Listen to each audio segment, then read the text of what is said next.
Hello and good morning, everyone. Welcome to this week's episode of Breakfast with Boom.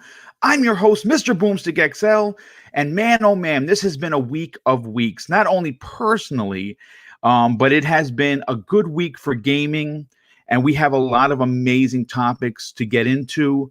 But of course, I can't do any of the shows that I do without having an amazing panel to back me up and talk about the stuff that we love the best, and that is, of course, gaming. So let's get right into the introductions. And unfortunately, because I had some personal things happen at the beginning of the week, I didn't get a chance to write everyone's original opening. So it's going to be quite short and to the point. But first, I want to welcome Zemi Games. Zemi, you are someone that I truly, truly enjoy working with. You're on the Xbox Factor podcast. You have an amazing YouTube channel. In fact, you just dropped a new video which details your top 10 games of 2019. I think everyone should get over to his channel and check that out. Welcome to the show. Good morning. Thank you so much, Boom. And yeah, I actually just released it, my top 10 best games of 2019 videos. So after this podcast, definitely go check out my YouTube video, my YouTube channel, Zemi Games, and check out that video. But thank you so much, Boom, and thank you so much for the invite, man. Oh, of course. And again, thank you for the bailout because I was a little short on guests. And of course, you stepped in to help out. Next, we have someone that I worked with several times before. As a matter of fact, as soon as this Wednesday, when I was on Wilmy Hood's amazing show, where we talked about our top 10 worst and best games of the decade. You know him as the Marble Man, or at least some people do anyway. Please welcome Crispy Bomb. Hey, good morning, everyone. Great to be here. Great to have some stellar topics, and looking forward to it. Well, listen, again, it's always great to work with you, my friend, and I definitely appreciate you taking the time to be here.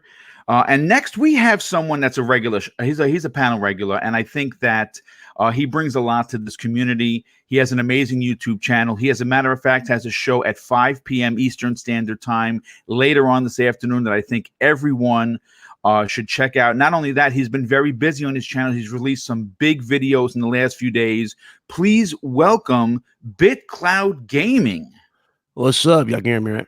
Yes, we certainly can. What's going on? Good morning. Well, good morning, dude. Thank you so much for being here, as always. I definitely appreciate you being on the today's show, but I appreciate you being a part of the panel. It was a real honor to ask you to be on a couple of months ago, and of course, you never. You always bring it to the table, and that's what I like about having you on the show. So let's get right into, of course, the topics. Now, we do have Slow-Mo Backslap on the way. He's running a little behind, but we'll get a nice introduction to him when he gets here because he's someone else I truly enjoy working with. But man, always well, we're going to actually start out small. The other day, we had Phil Spencer put out a tweet.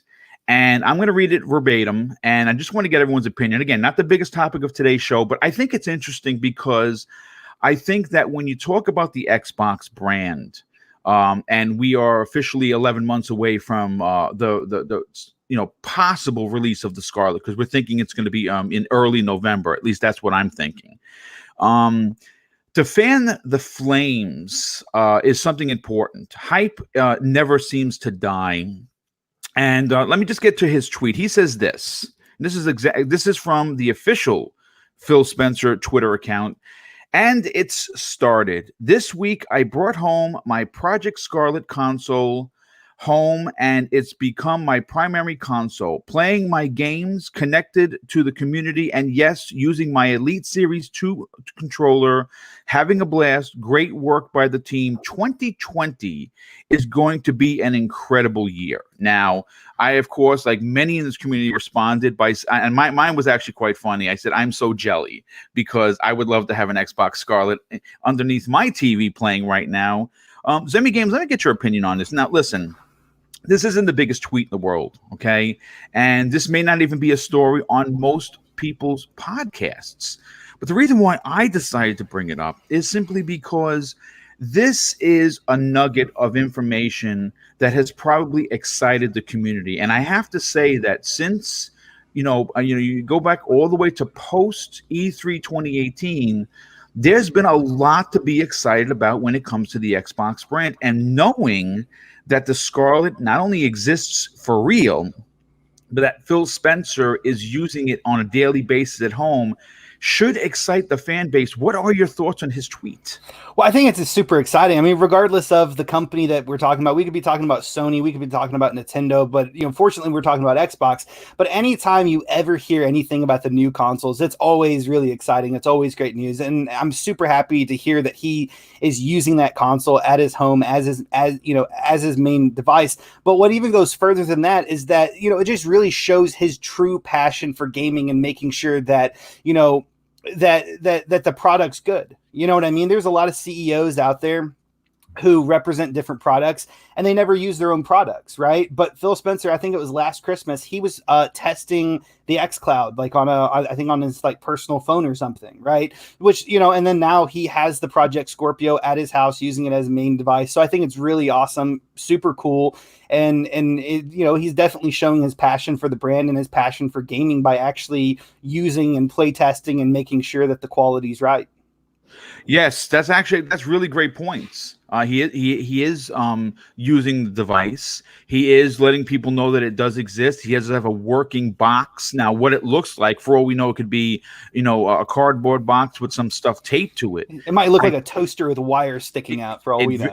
It very well could, but at this point, we know that it works, and it's a story that you won't see from Nintendo. It's a story that you won't see from Sony, and I think that is why I wanted to talk about it, because he is a very transparent executive. One of the most there are tons of executives from Microsoft that are very transparent and very accessible. He seems to be the best of the best, and hearing that he's using the system does excite me as a fan, and it should excite other fans. Let me get BitCloud Gaming's opinion on this. Now, BitCloud, obviously, we are 11 months away from the release of Scarlett, and I think that everybody You're not excited. I don't hear no excitement in your voice. You better wake up next Oh gen. yeah, no. There's excitement, but obviously, I have to maintain my my composure because my wife is home and she's not feeling well, so I want to make sure that I don't. Sorry about that. That's cool. But what are your thoughts on this? I mean, listen. We all know that you enjoy the PlayStation brand, and that's freaking awesome. And I enjoy it just as much as you, I think, because I love their first party stuff, but bringing it back to Xbox, hearing that this console's finally in the wild and that Phil Spencer himself, the head guy, is tweeting about it, does that excite you about the hardware? Yeah, because if you think about it, he's the only executive to legit openly confirm that he has one at home playing it right now. He's the only one. Yes. But this also puts to rest the speculation that the specifications are not finalized. Oh, I never thought about that. That's a great I said this in the video that I did on it. I was like, yo, this is great news for Xbox, dude, because you guys can just stop the speculation. Whatever rumors is going around right now, I would just say condense those, right? Or just sit on those until we get the actual proper reveal, and then we'll get the final specs, from them in general. But the specifications are finalized if he has a system legit home with him playing it right now. The specifications are done. But that's how I look at it. It's good. It's great. It's good for him to talk about it. So, again, next year is going to be a big year for everybody, for PlayStation and Xbox. So, again, you have a lot to look forward to, especially with them aiming for 10 teraflops of power. And Sony doing the exact same thing, and reports saying that both sides are pretty much going to be neck and neck in that regard. So, yeah, I'm hyped for the first party and those big upgrades from this gen to next, because I'm like, how possibly better could you make something like Resident Evil 2 look like on Scarlett or PS5? These are questions you got to ask yourself. Like, how big are these upgrades really going to be, especially with Sony, teasing, PS5 enhanced titles from PS4. And Scarlett's more than likely going to do the same thing with Xbox One X titles. I would reckon that they would do the same thing. So again, I can see that for sure. Well, I'm going to tell you this. It's an exciting time to be a gamer. Next year is going to be incredible from start to finish. Crispy Bomb, let me get your opinion on this. This is again, we're all excited about this. We're all hype about this, and BitCloud actually brings up something that I didn't even think about when I put this very small topic together, is that it's confirmation that the specs are done. He's playing. Now, listen, I'm sure they're going to tweak it. And they're going to find ways in the next 11 months to, harness more power from this corner of the box and that corner of the box. But as a fan of gaming, when you hear one of the big guys that sit at the right hand of Satya Nadella talking about, hey, yeah, folks, FYI, I have the console. It works. It's home, and I'm using it every day. What does that say to you as a fan? Oh, it's just amazing. I mean, you can't ask for much more. I mean, this is why we're getting what we're getting from Xbox. This man enjoys gaming, and I mean, he probably has a smile ear to ear having that Elite Series 2 in his hand and just staring at his TV and probably having his eyes melt off. And he's probably like, oh my God, this is where we're going. And you know what I love is that he kind of threw some shade at all these people just like talking a bunch of BS. You know what I mean? Like they were all like, oh, what's Xbox is going to be behind and this and that. And then he's like, okay, well, here you go. I'm playing the console. So, we got something going. We're being a little more, we're going to be a little shadier about it and not really let everybody know all the things like PlayStation with its leaks with the, the dev kits and this and that. Like usually Microsoft's the one that has all this happen. You know what I mean? Like they always have like the games come out before E3 and you're like, oh, well, that sucks. You know what I mean? So I think even after like Bleeding Edge on E3, came out before, I think they're like, no, we gotta shut the trap door, man. It ain't nobody getting any info from us. You know what I mean? So like Phil is probably going to be the only one we hear a lot of anything about because he's going to have to be the one that says, okay, we can do this now. You know what I mean? Because the marketing has to be strategic at this point because you are competing with a first party lineup from Sony that is legit. You know what I mean? And, we had a good year this year, but we need to have a great year next year. Yeah, no, I agree. And I think that, it's funny you talk about that because what we know right now is we have and I say we like I'm part of Xbox. I mean, as a gamer, I'm excited because I know that the console, whether you're going to be playing it on the S, the X, or the Scarlett, there are 12 games confirmed for next year, which includes Halo Infinite, and that's just the only launch title that we know has been confirmed. I mean, we could be getting a proper Killer Instinct 2. We're probably getting Forza Motorsport 8. We might. I mean, there could be a ton of second-party titles that are coming out. If you remember, about 18 months ago, and this is really taking it back. I'm not sure if anyone in the chat's going to remember. There was a rumor that Phil Spencer had went into Platinum Games and had made a deal. This is alleged. This is a deal for Vanquish 2. Mm-hmm. And that very well could be a launch title as an exclusive, second party exclusive, which I think they're going to really hunker down on. I mean, even if it's a timed exclusive, if you can pack your launch lineup with these games that you can only get currently on your Scarlett or your PC, it's going to definitely make people, because listen, people get upset about that. Well, I don't want to be able to play it on a PC. I want to only play it on my console. Listen, options, folks. Options are great for people. And knowing that we're going to have the Scarlett and we know that Phil's playing it, what's even more exciting is we don't know what he's playing. He could be playing an early build of Halo Infinite. Could you imagine? I mean, he didn't say it, but he's the head guy. Why wouldn't he play an early build? You know what I'm saying? Oh, and absolutely. That would be wow, man. If you put a tweet out like that, I think the internet might melt. We might have to get it rewired very quick. It's not far fetched at this point because it launches next year, right?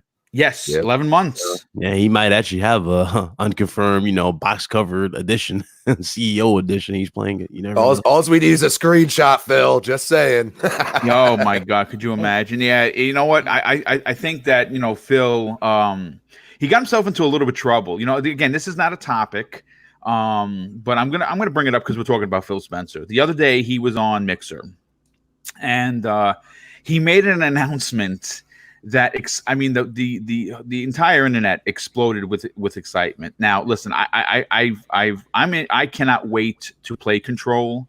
But he made an announcement that Control was coming to Xbox Game Pass.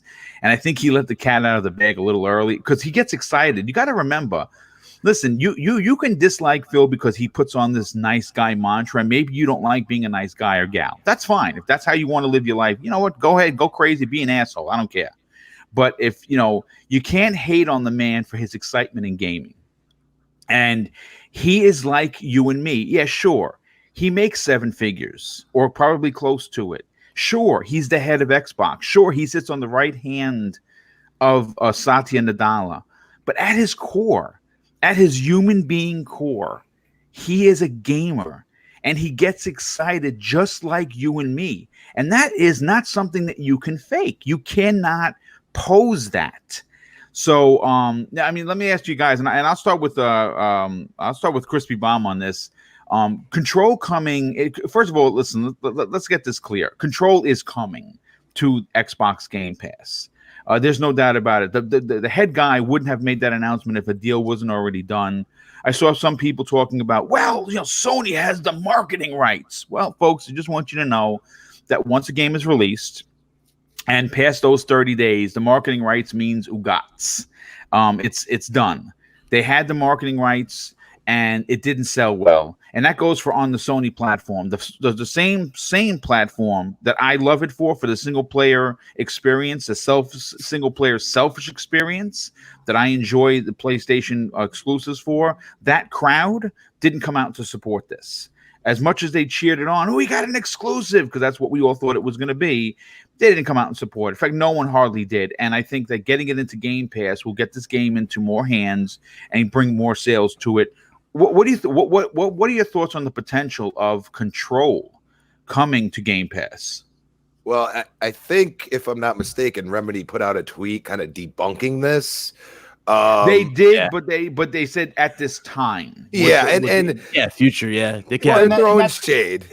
Well, that's also going to hurt their game sales, right? Anyone that's interested in buying Control right now may not buy it because it's going to come to Game Pass. So Remedy wants to get that out of the way, so people would still be inclined to buy their purchase their game.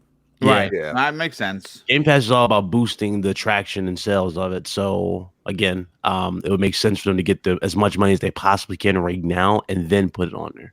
After that's kind of that would be huge. I mean, I would absolutely play the game if it's on Game Pass. I mean, I've enjoyed a lot of games that I would have never played because of Game Pass. That's why I'm pro Game Pass. Like, that's why I have arguments about how consumer friendly Game Pass is. Like, this is huge for the developer too, because if you haven't sold enough of it, you might get people to buy it. You might put it at a $20 price point, but you're still going to make some money. People might be like, oh, you know what? I might not have Game Pass in a couple months. Let me make sure that I have this game in my log and have myself ready to roll. So I mean, it's a big deal.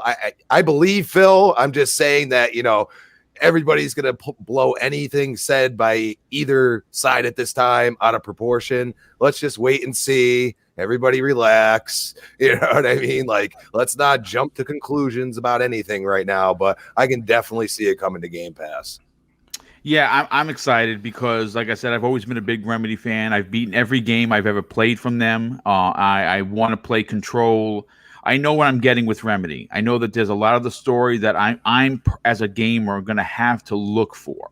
I know I'm going to have to do a lot of reading. I know that I'm going to have to be looking for these notes and these books and these tapes at every corner of the game. But again, if you're a Remedy fan, you kind of expect that. You know what? It's gotten 8 nominations at the Game Awards. And I don't know where it's gonna fall in the mainstream media when it releases when they release their top 10 of 2019. If it's in fact going to be in that list or honorable mentions, I don't know. I'm very interested to see, but I actually can't wait. Zemi, are you excited to have Control come to the most consumer friendly service that's currently available in gaming?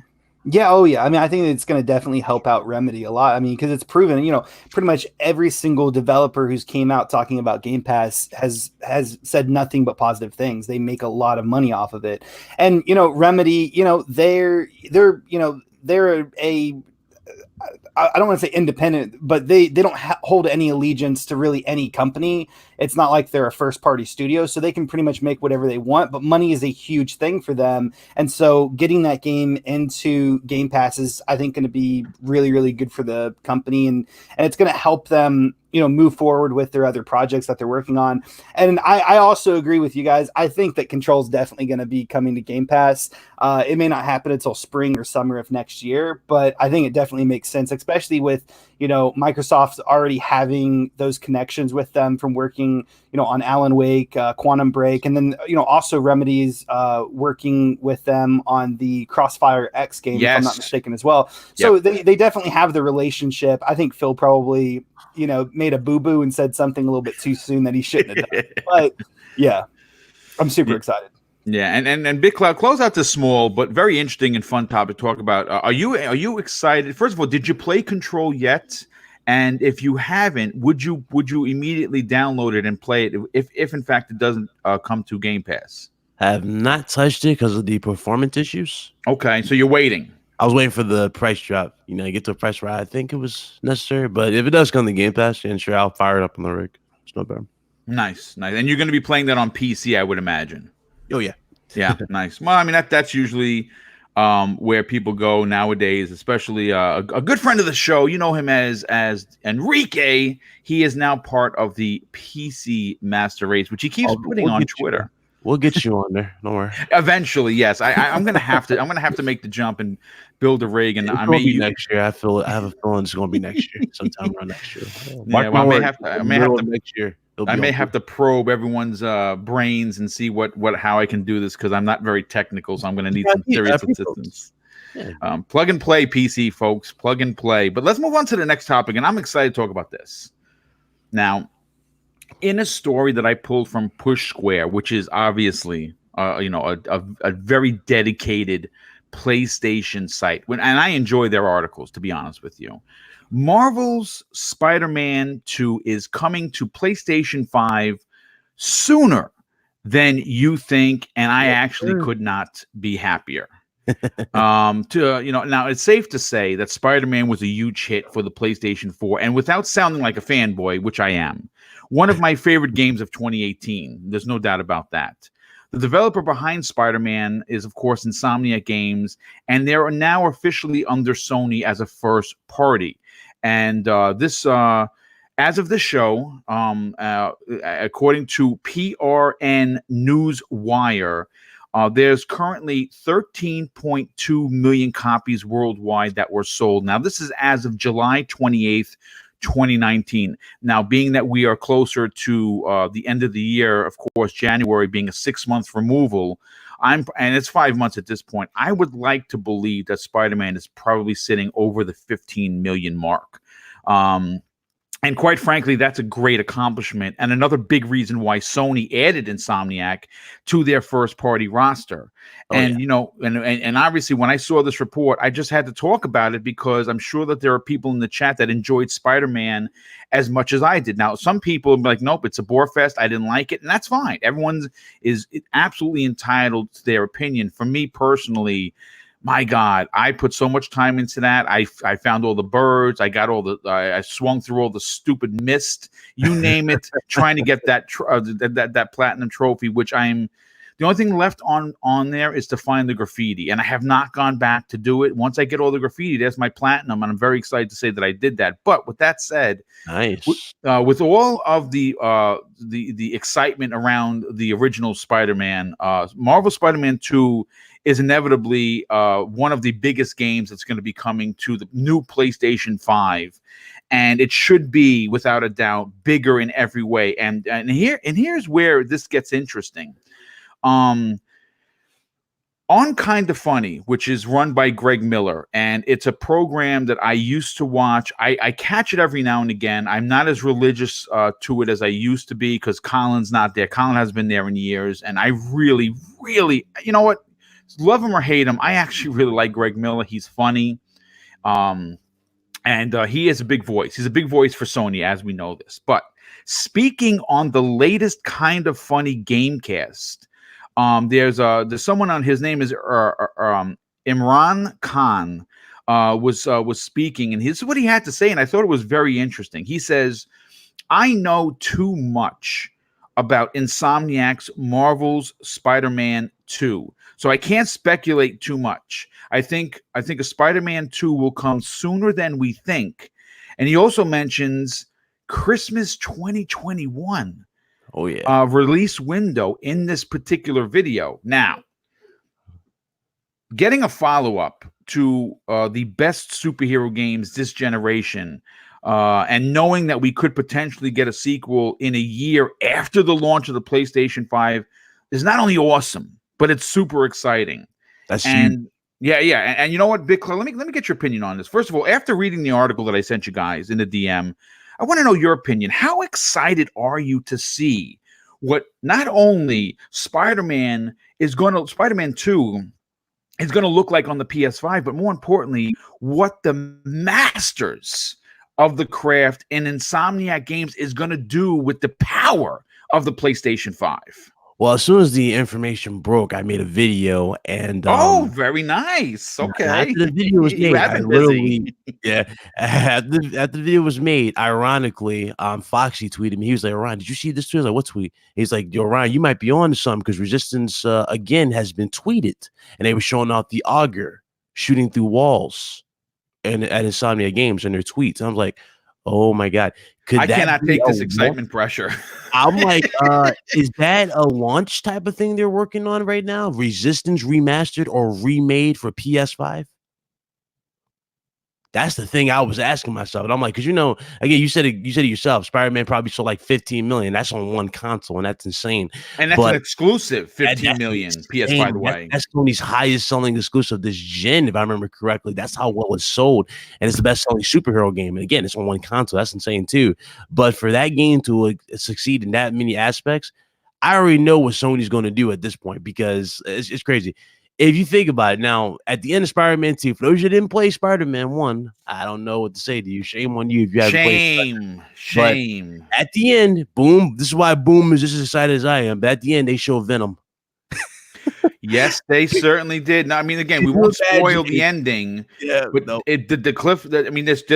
I'll put it to this way: the ending of Spider-Man has a lot of cliffhangers, but the one particular one, which I think that even if we let the cat out of the bag, and it's not really giving you the heads up of where to look, the assertion of the fact that Venom is going to be a part of the next game, and obviously there's no mention of Carnage just yet because that's going to be broken down. But my God, if you're not excited, check your polls, folks. You're dead. Here's another thing that's interesting. Now, he said Christmas 2021. I don't know if it's going to be Christmas time, right? But that would be insane if they launched at Christmas time with the limited edition PS5 Venom edition. Listen, I missed out. Not that I missed out. How many consoles could you possibly own? Like, obviously I'm retired. So, I mean, I'm limited to monies. My wife surprised me. Mrs. Boomstick surprised me with the God of War special edition, which I love it. I love it. And but I saw that Spider-Man. I gotta be honest with you. If I ever saw it, even slim, at a cheap price, and I don't think it's cheap right now, I might pick that up just to keep it in the box because it was a simple design, but how dope was that console? Could you imagine what they got a sleeve to go on that, right? It lights up to go with the console. Man, I can't. Cool. They sold that separately, but again, the excitement for Spider-Man is like on another level for me. I've been that hyped since the ending of the first one, and after seeing them post all this about Resistance, and y'all know I've been covering Resistance on the channel heavily. I'm excited. Listen, listen. Look, let me just say this: as excited as an Xbox fan I'm currently, and I am obviously through the roof excited, I have just as much equal excitement for the PlayStation 5's launch. And here's the reason. The reason is that BitCloud here is one of the only content creators that I personally know that I watch and listen to and his videos on a regular basis that has been banging this Resistance remaster or remake drum. Now, I don't know if people can harken back to the PS3, but my God, if you missed out on Resistance, I'm so jealous of you right now because what I played. First of all, I beat Resistance 1 4 times. Oh man.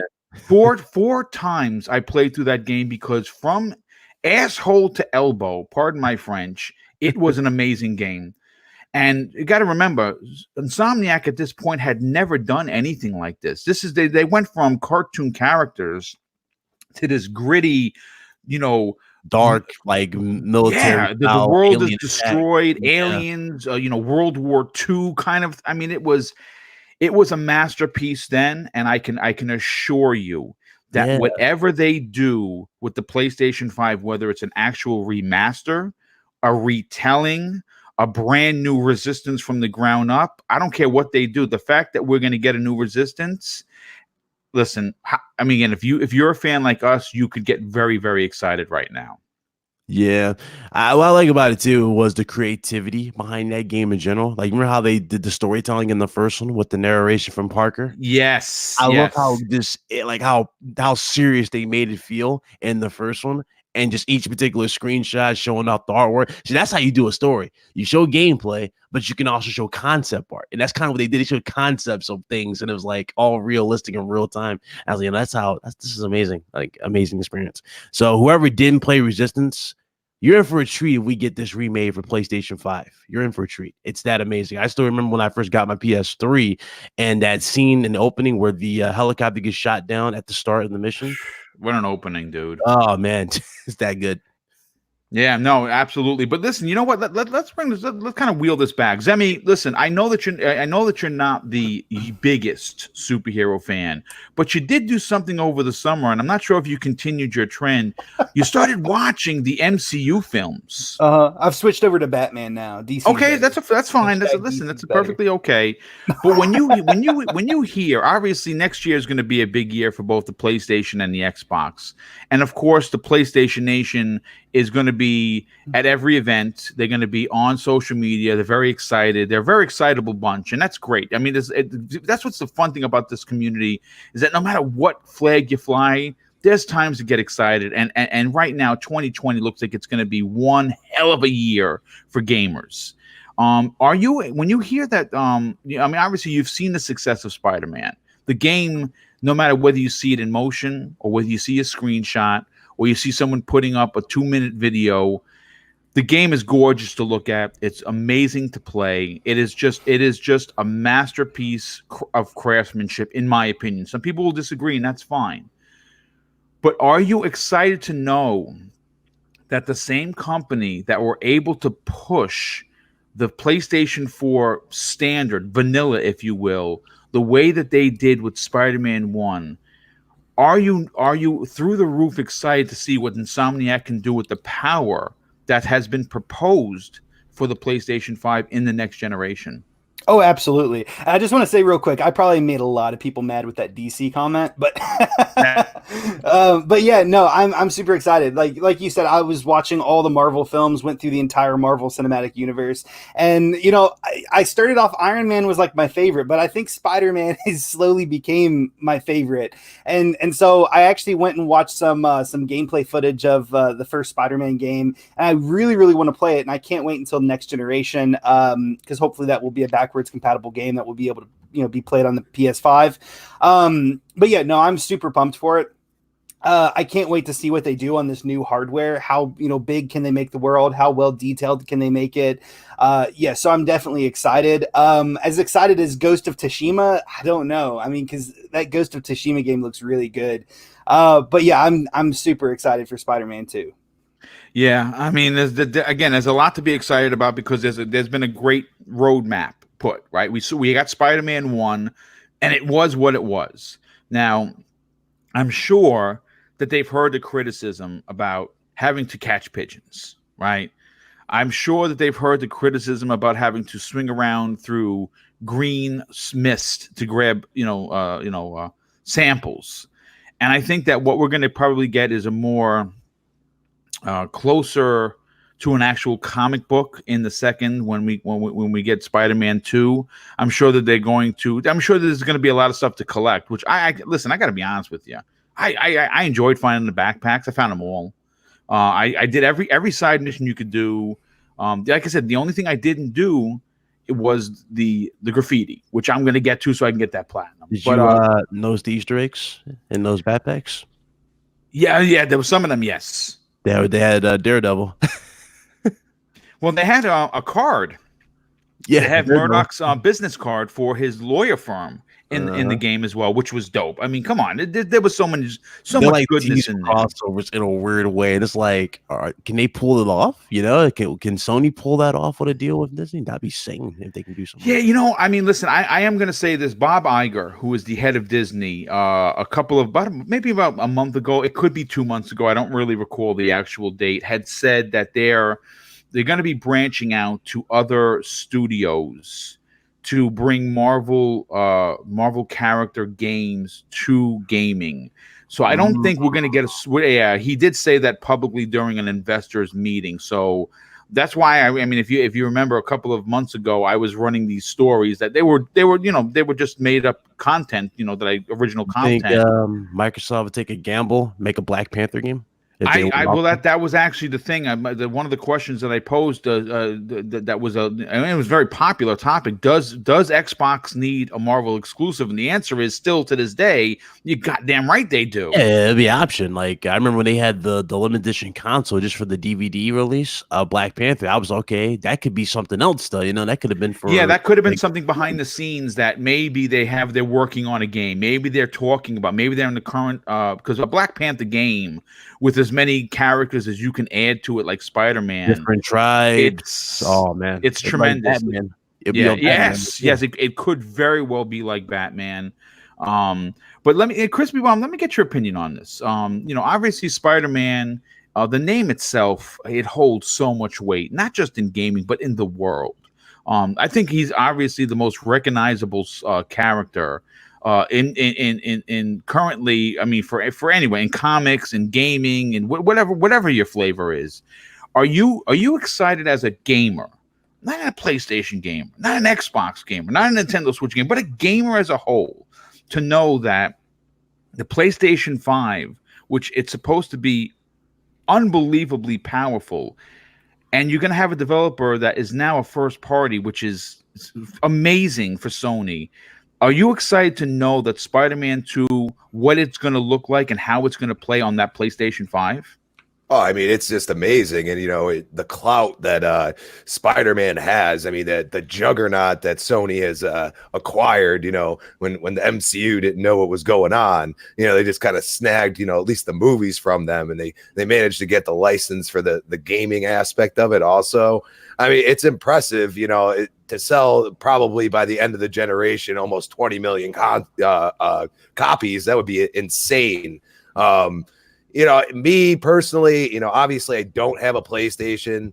My roommate does have one, but that would require me purchasing, he's more of like a Call of Duty player, stuff like that. So I would have to purchase it. It's one game that I really wanted to play. And it's making me more now that I hear Venom, because I'm a huge fan of the Venom aspect of the comics. So it's exciting. I do caution though that, to have such a short development time and to rush it out there because it's such a juggernaut would be a huge mistake. And I hope that they don't jump the gun. I know they don't generally release bad games, but just be careful. Take care of this IP and, make sure that, Disney wants you to have that license. I mean, it would be 3 years, right? Yeah, I was just going to actually say that it would actually be officially 3 years. Yeah, I get what you're saying. If it was like a year gap, absolutely. But it's 3 years. But me being a Gears fan, I would have rather them waited a year and not released with such problems. You know what I'm saying? Oh, yeah. You know what I'm saying? And that's something that like, it's like we got to get something out there. That's what it almost felt like. You know what I mean? Yeah, because it started the gen. You know how they always be at the start of the gen. It's always like it's always quite dry at the start of a gen when it comes to heavy hitters, and then they like slowly pick up. And more starts dropping left and right. So that's how I always looked at it as. Well, I think it also kind of goes from developer to developer, because I might be mistaken, but I believe some of those Uncharted games were made in like 2 years. Like they were like released like 2 years apart. Yeah, that's Yeah, tough true. though. Like if you have like obviously they have the what they're gonna do, the basic base of the game, which is always good. But now you're gonna be also developing it for a much more powerful console, especially on PlayStation side. I mean, so and we don't know how they're going to be porting everything. We know how Xbox is approaching this. Basically, they're going to do all the back end work for most of these devs. So what is Sony going to do to help them? That's the only thing, because obviously it's a first party game, but still you have to think of the gap between the PS4 Pro and the PS5 is going to be much larger than the Xbox One X, the Scarlett. So Mm-hmm. Yeah. Hey, Chris, when you think about it, though, I mean, you just got the Fallen Order. I know you played the Fallen Order, right? Jedi Fallen Order. Yep. And now you might have another an amazing Spider-Man game. So I'm saying you win in the long run. You got some big. Oh no, I mean, and that's why I said like that game and Horizon Zero Dawn are two games that I was like, I really would like to have the money for a PS4 right now. You know what I mean? Because after really looking into it, after kind of getting over the fact that Gears 5 is not going to grab me the way it has, I'm looking to other games to kind of fill that void. Yeah. You know what I mean? Because it's more microtransaction based with Gears 5 that it's annoying me to the point where I play it less than I ever have. The latest Halo, like the requisition points. That's how I felt like. Yeah. So it's exciting time. Hopefully they, I would love to see Venom have a great role in that. That would be just amazing. Oh, he's gonna have a big role. He's Venom. I don't know if we're gonna get Maximum Carnage per se, or a different take on Maximum Carnage. Not just that though. Did you see? Okay, so obviously there's so many. I don't want to go off topic, but there were so many references. Even the pumpkin grenades look like the ones from the movie.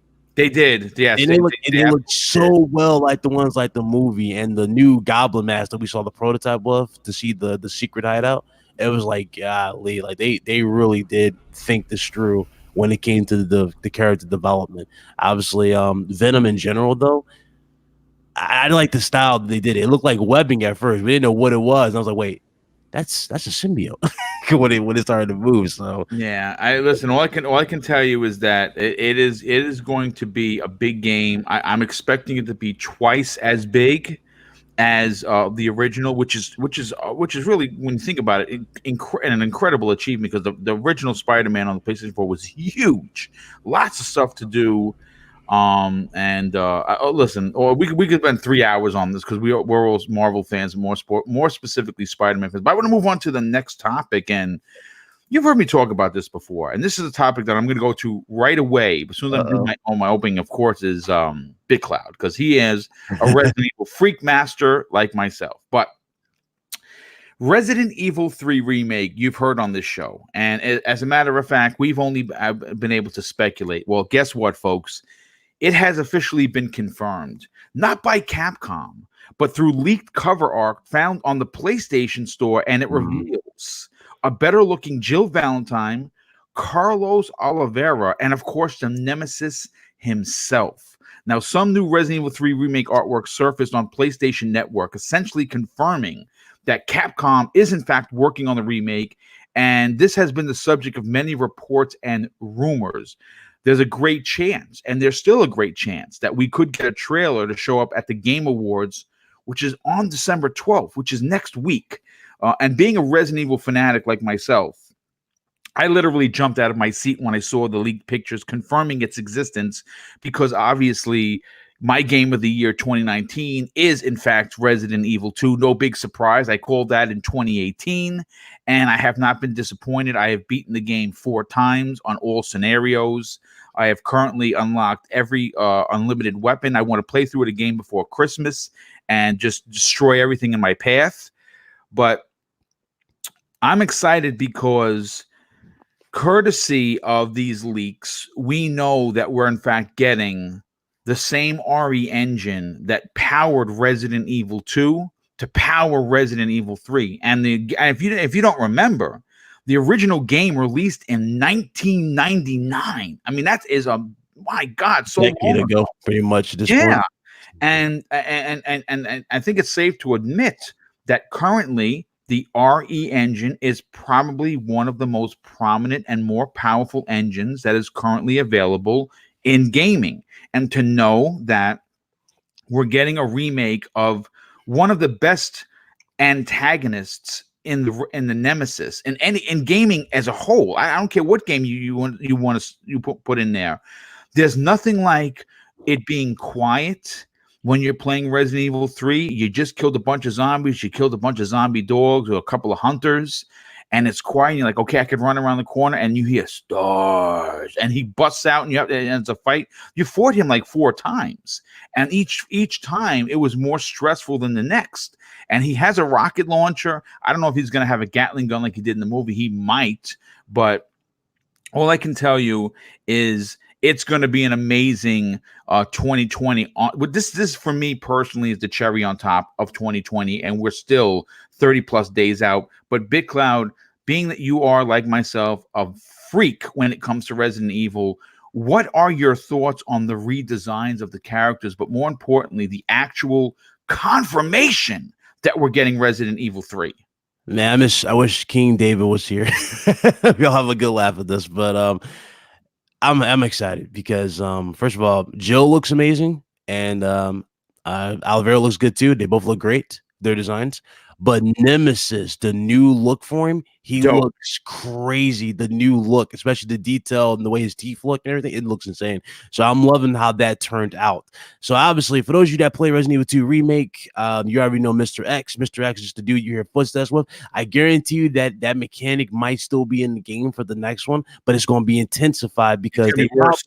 Yeah, it's probably gonna be intensified because more than likely he'll probably break through walls. I'm thinking they'll bring that mechanic in there. They probably would throw that in there if they can. That he'll break through walls and shoot that rocket launcher, because that's the big scare off too, is the rocket launcher. That's the biggest thing about it.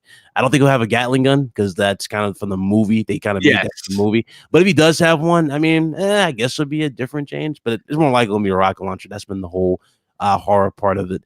Man, you know what gets me hyped for it though, Boom? After seeing this redesign, could you imagine? And we talked about this before, but could you imagine how Dino Crisis will look on this day? Oh my dude. Let me tell you something. That is the biggest reveal yet. They're sitting going. I'm telling you, I have a feeling it's going to happen. Oh my god, they're sitting on those two. But listen, again, I when you go to Reddit or you go to the 4chan forums, you got to be really careful because it's kind of like a minefield. Right, because there's a lot of shenanigans. There's a lot of tall tales being told on those forums. But there's a particular dude. Now he goes by the name of Anonymous One, which is just freaking everybody. But this particular Anonymous One that I go and I look for the Resident Evil news, it seems to always gets it right. And obviously, we had some confirmation that Capcom is literally looking to remake the entire Resident Evil series in the RE engine, even the RE1, which they said they have no problem remaking for a third time. And I'm all for it. But after Resident 3, the newest rumor, BitCloud, is that Resident Evil Code Veronica is going to get the RE2 and RE3 treatment, and I am tickled pink to know that could be possible because Code Veronica is one of those Resident Evil stories that a lot of people passed on, because if you remember, it was originally a Dreamcast exclusive, which is bananas to think that was an exclusive for a Sega console that eventually came to the PlayStation 2, I believe. It was 2. Yeah, and I beat it there too. I've beaten it. I've beaten it like 6 or 7 times. I loved it. There's a particular part on an airplane that boss fight was ridiculous. And it just was an amazing game. So to think that could possibly come out on in 2021, just keep it coming, Capcom. Yeah, just they're gonna do the hits. Oh yeah, if they're gonna do like Outbreak, remember Resident Evil Outbreak? I would imagine that they retell that in a different way, They like have to. It because was pretty. I mean, I bought both yeah, of them, and I bought the controller with it, and it was pretty. It was pretty it was terrible. a nice concept, but it's just the execution I wasn't Not feeling. good. I wasn't scared at all during the entire playthrough. That was the sad part about it. So that would need a massive overhaul. Resident Evil 4, more than likely, is the one they'll save for last at this rate if they are going to do Resident Evil 4. But man, there's so many insane games they can be bringing back, and I'm happy for them. That's good. It's good they're on a stride that, and they need to continue on that. Just continue that quality. That's what Yeah, well, yeah, they've been churning them out since 2017 in RE7, and we know that RE8 is going to be coming out probably in late. I want to say late 2021, because I know that they're currently working on it. How far, I don't know. I know it's going to continue the story of Resident Evil 7, and it's supposedly going to be in first person the same way. Yeah, that's for fine. Yeah, that's for like the newer age Resident Evil fans. These remakes are kind of like for the newer age too, to get them into the franchise. Yes, but it's really for us too. It's like a love letter to us, just for the next gen, show off like our childhoods reimagined. I know you were blown away when you saw the police headquarters on Resident Evil 2 versus what you saw in the over camera view back in the day, and it really does show that dedication. So again, all I'm waiting for is just that crazy T-Rex reveal for Dino Crisis. Oh my god, yeah. You know that's gonna be a big moment. People don't understand how crazy and scary that moment was when your teammate is in the woods, he's stranded, and then out of nowhere this T-Rex comes out of nowhere and eats him. Like, it was that scary back in the day, and it will be even more intense if they can make it the exact same way, but also intensify it. And I'm pretty sure they will if when they're given a chance. So that's gonna be cool. Yeah, it's definitely going to be super interesting, without a doubt. But Crispy Bomb, let me get your opinion on this. Obviously, you might have been on the show, one of my shows where I talked about Resident Evil, and I don't get tired of talking about it. Again, if you are a fan of something and you enjoy it, you are being that I have the ability to be the showrunner. I like adding stuff that I'm excited about, because I'm sure that there are people that are just excited as me. When you saw the new artwork leak, and we have the literal confirmation that the game exists, what were your thoughts that we could be playing Resident Evil in early 2020? What's funny is I'm going to make a few of you jealous. I did not play Resident Evil 3. Oh, dude, that's great. I literally went from 2 to 4. You're okay, treat, and friend, four turned me off. So, it's funny that, I played Resident Evil 2, so the remake kind of like, you know what I mean? Like, it wasn't like something that I was like, yeah, you know what I mean? Because, it was a very long, drawn out game for me when I was younger. So I have those memories in the back of my head. But I enjoyed Nemesis, like the whole concept, even in the movies. You know what I mean? And it was just always just this amazing, like, drawn out, like, back and forth battle. And I from what I'm hearing from you guys, I'm going to absolutely enjoy it when it comes out. And, hopefully it melts my eyes out and, gives me the feels that I like to feel in like a more single player experience. I am a huge Resident Evil fan. I don't know if a lot of people even know that. I've watched every single movie, and the games, like I said, that there's like a gap where I maybe was switching consoles, or I didn't have the console at the time, so I never got to those games. And it's kind of exciting that I don't even know the full story in the game itself. So I mean, it's going to be really interesting. And your guys' excitement for Resident Evil 2 remake makes me even more excited to play a game I've never played before. Yeah, if you get a chance to play with Mr. X. Yes. I'm sorry. How about tell him if he was afraid of Mr. X, then that fears is going to be times 3 when Nemesis is. And that's what kept me going through Resident Evil 2 was like that fear factor. You know what I mean? Because they brought it really, really well. And like I said, like some people can agree with me. It did feel drawn out at times, especially the old version. I mean, I know that it's a little bit different in the remake, so it'll probably make me go back to the remake and then play the third one, because that would be even better, just to reinvigorate the story that, you know, has kind of went through my entire childhood almost. You know what I mean? Yeah. It's almost like Resident Evil has become like right there with Marvel or something like that as far as my childhood is concerned. So it's kind of the nostalgia, plus I get to play a game I never played before. It's pretty cool. Yeah, Yep. well, like I said, I'm happy and sad and jealous at the same time. Sad that you missed out on the original RE3, which if you look at it now, you're gonna be like, my God, what is this? What is this blob on the screen that's moving around? I don't understand what I'm doing. But of course, you get to experience. And what's interesting, what was always interesting about Resident 3 was that it was literally going on at the same time as Resident 2.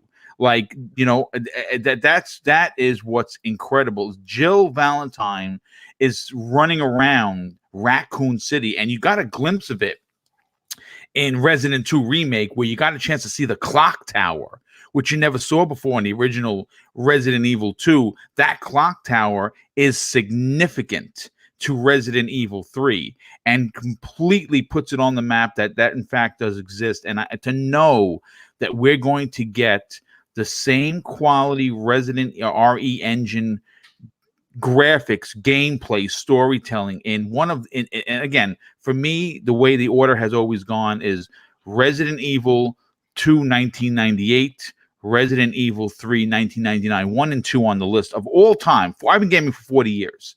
And now currently the order goes Resident Evil 2 Remake number 1. Resident 2 98 number 2, Resident 3 99 at number 3.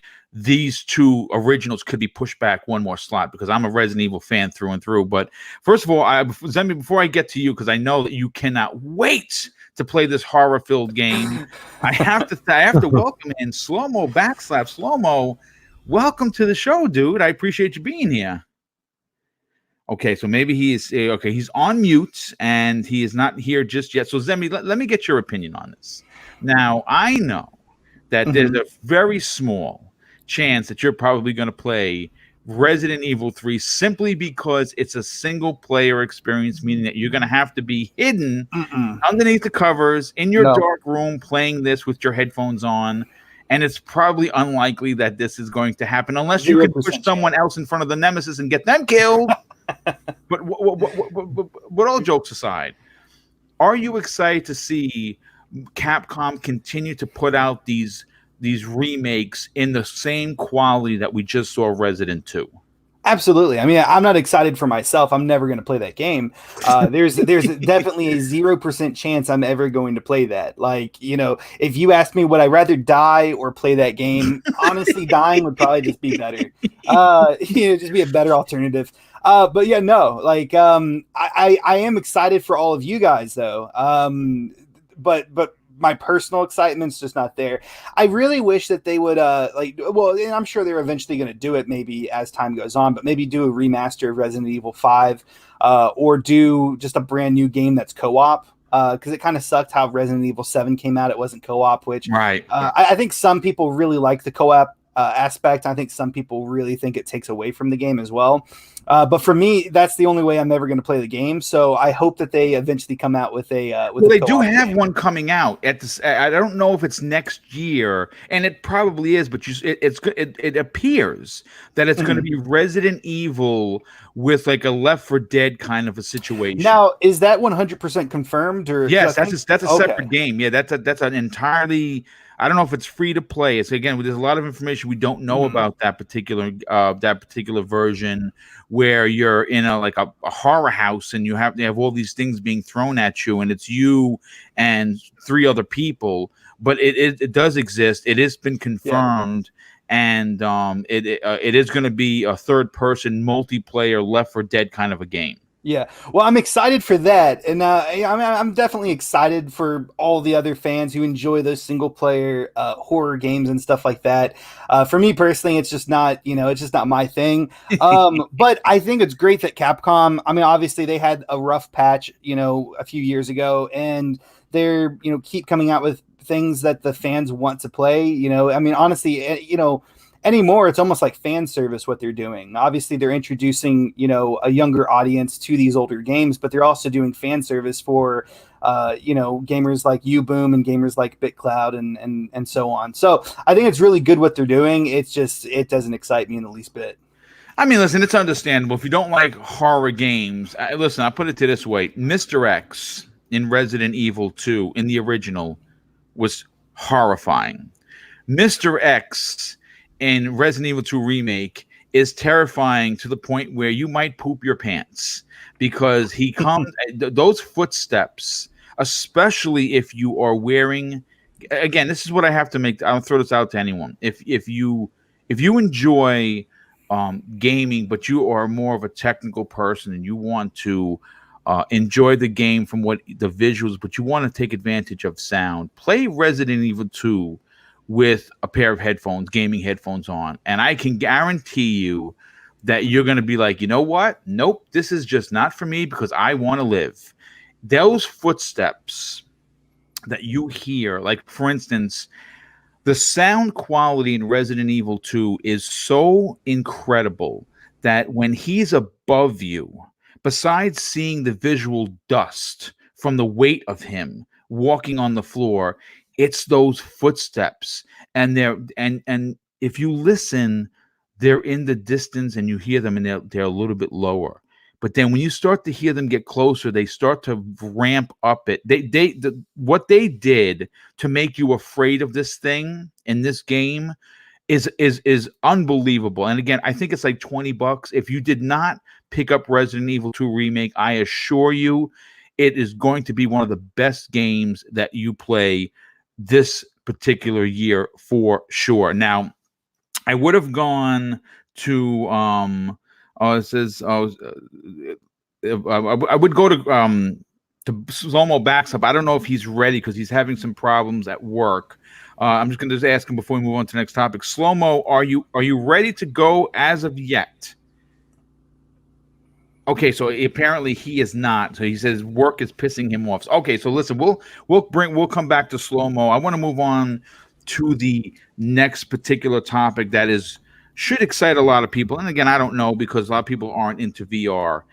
Valve has finally announced that they're doing something with the Half-Life series after years of waiting and pleading by the fans, and it's called Half-Life Alyx. And you know something? No one is talking about this, and I don't know why. So that is one of the reasons why I wanted to talk about it today. Now, Half-Life is back. And more than a decade later, Valve is returning with the iconic sci-fi universe with a brand new VR game called Half-Life Alyx. The new experience takes place before the events of Half-Life 2, which is very interesting. And it marks not only the long-awaited return of the beloved characters, but the continuation of the story, but also the developers' first full-fledged VR title to date. Now, it's coming out in March 2020, and Valve says the game will be compatible with all PC-based VR headsets. Now, in a story that I pulled from The Verge, VR is a subject that has been weighed in on since it became mainstream when it released on the home console, thanks to Sony and their excellent PlayStation VR. Now, as of this show, the PlayStation VR has sold 4.2 million units. Now, these numbers, of course, are without the Black Friday sales, and I don't have those available. I looked, I couldn't find them, so I don't know. But as of right now, it's 4.2 million.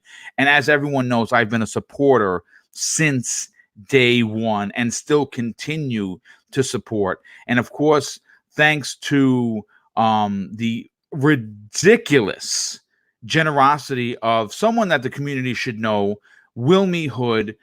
He asked me the other morning, I had gotten up and got a DM, and he says, what VR am I interested in? And of course, I said the Oculus Quest. Well, shortly thereafter, Wilmy Hood sent me, and I it still blows my mind that this actually happened, because I've never had anything happen like this to me before.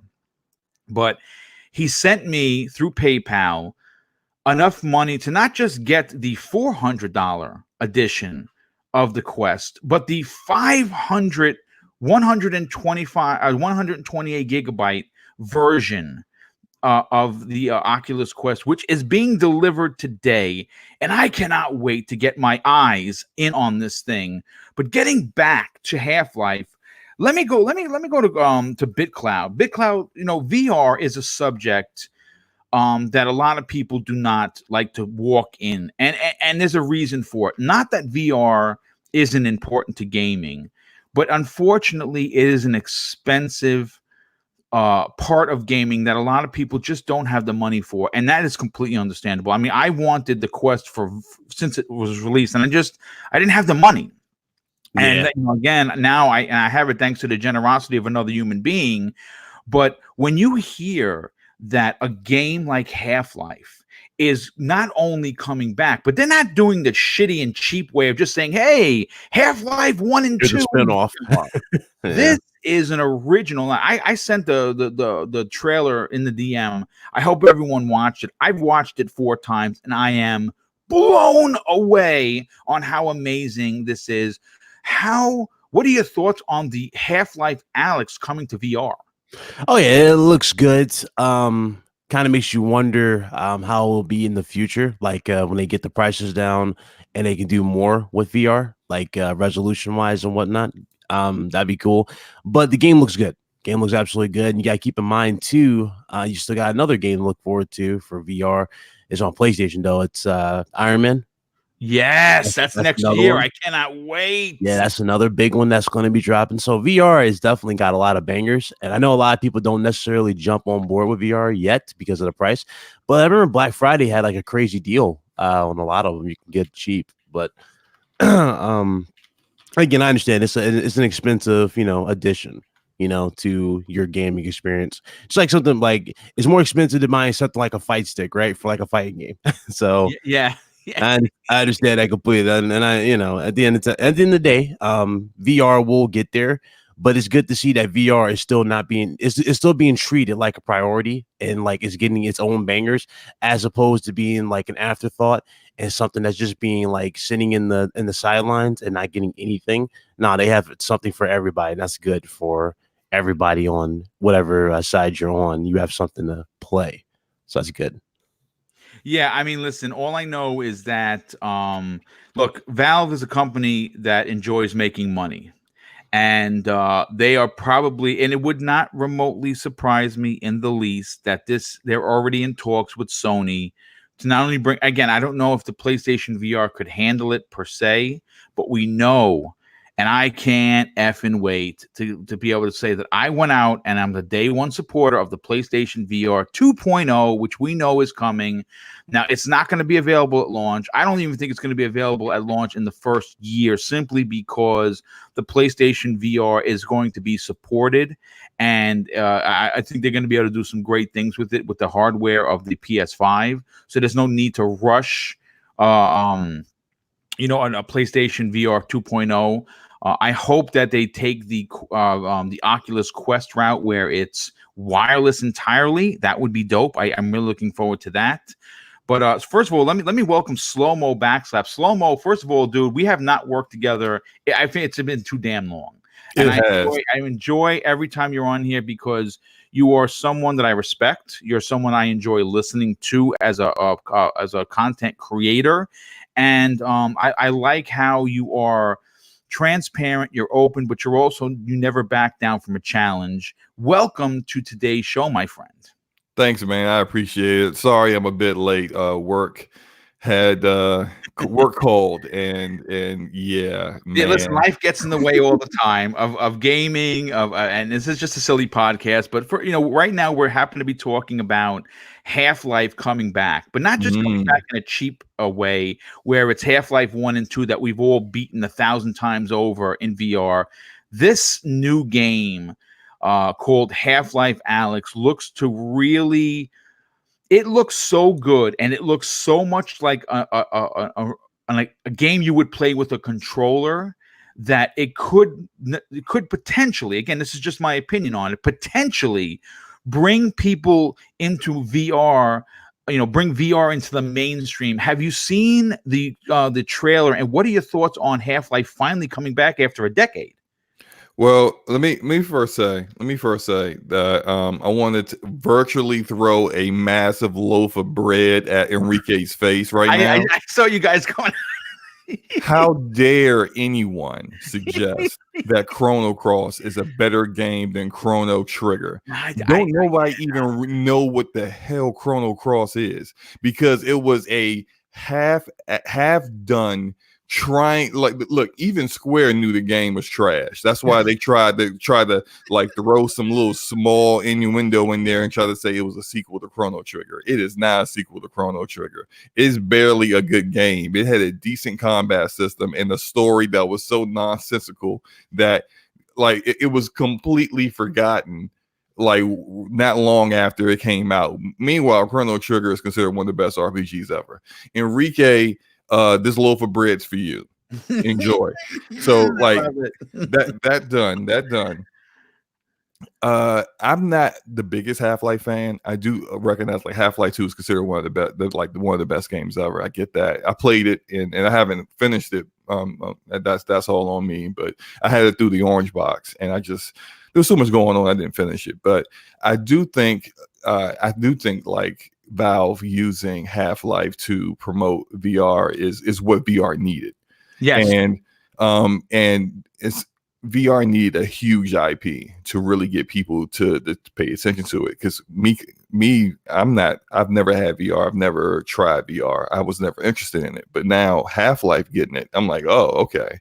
Now, not like in the sense of Resident Evil 7 where it could be played without VR. That's not what VR needed. VR needed a IP where the only way to play it is exclusively with VR. And this is really it for it. If Valve really delivers with this game, I could see it really getting people to give VR more of a chance. I'm even somewhat considering it, probably not PSVR, but maybe the Oculus Quest or something like that. I might decide to get that to play it at some point. But I think it looks good. I saw the trailer last week, and I was like, "Wow, that looks like." It looks like, I don't want to sound like a boob, but it looks like a real game. And what I mean by a real game is not to say something like Batman: The Arkham game for PlayStation VR, which is amazing, but it's more of an experience.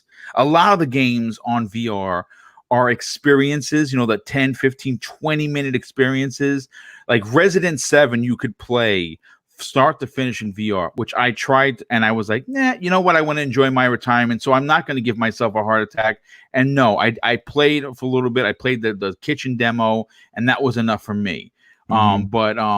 This looks like a full-fledged AAA real game that you would sit down on your comfortable couch with your controller in hand, regardless of what controller that may be, and enjoy it from start to finish. Right. And that's why I feel like VR really needed. They really needed full-fledged games where I think a lot of VR games are kind of like almost like tech demos. Like they're like they aren't the huge kind of game that you get, like a narrative driven game from beginning to end. It has a start, a middle, and an ending. You get that a lot in traditional gaming, but you don't get that a lot with VR. And I think that this is exactly what it needs. Although I do have a issue with Valve. And my issue kind of stems from something that I kind of saw happening when it happened a couple years ago. Now, you guys may be aware that Valve acquired the developer Campo Santo a couple years ago. Yes. Campo Santo is the developer for Firewatch, and they were making this other game called In the Valley of the Gods. And that game looked amazing. And people, based off of what they did with Firewatch, is like, yo, I think this game is going to be fire.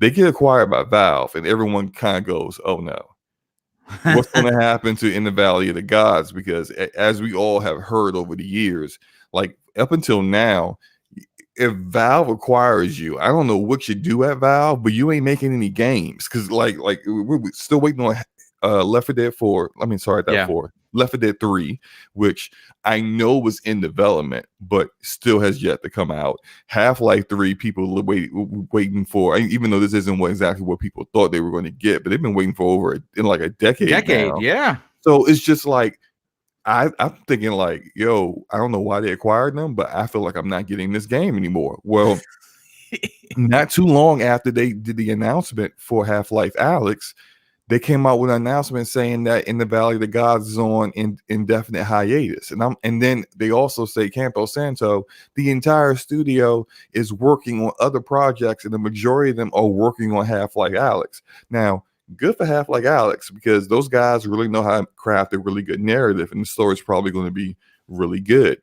That's great. But the game I wanted to play, it just seems like Valve lied and said, oh, no, In the Valley of the Gods is going to be fine. They're going to have all the resources they need to make this game. And then almost immediately, yeah, so all you guys go over here and you're going to go work on this VR game. All right, peace. Like, I'm just kind of gets me a little angry, but it is what it is. Maybe the game will come out one day. Who knows? I mean, listen, all I know is that if this game does well, and I'm expecting it's going to do well, and we know Valve likes to make money, so it's going to be available, like we already know, on every PC-based VR headset, because they're going to want to sell the software. Software copy sales are going to be king, but they also want to sell their own VR headset, which people are going to buy. And of course, like myself, I'm going to be playing the Quest VR. The Oculus Quest as of today. I cannot wait to get that. I honestly am so excited. It's like Christmas morning, and it's only the 6th of December for Boomstick. I cannot wait to get in there. But Big Cloud, did I get your opinion on this yet? Yeah. I did. Okay, good, dude. I'm so sorry. I'm trying to do 4 things, and I did actually lost my chain of thought. Let me go over to Crispy Bomb. Crispy, listen, we know that VR has a very high entrance point. And a lot of people are turned off. There's some people, like, for instance, a good friend of the show, QW Vampire, who's always here in the chat supporting this show. And I want to thank him for being here, as always. He was actually one of the people that was upset. He was upset that Half-Life Alyx isn't exclusive to VR, because he would much rather buy the game and play it with his controller in his hand, because, quite frankly, again, VR has a big entrance point, a price point to get in there, and it's unfortunate, but also at the same time, like Slow-Mo was alluding to, it's a pretty ingenious marketing ploy to use the Half-Life game for it to look as good as it is. For this, I'm sure it's going to be an amazing story. I mean, obviously, I can't say many or a lot of gamers are going to run out to buy VR for one game, but this is certainly one game that some people might. Well, what are your thoughts on Half-Life Alyx? I watched the trailer. It looks really good, and it kind of makes me like, I wish I had the money for VR sometimes. Like even Resident Evil, the way that game plays, like, it's an experience. But I agree with Slow-Mo, like, they do need to release just the VR experience and not try to port it over. My concern is that all of a sudden we're going to see a Left 4 Dead VR, and it's only going to be VR. I have a funny feeling that could be the next big one, dude. I really do.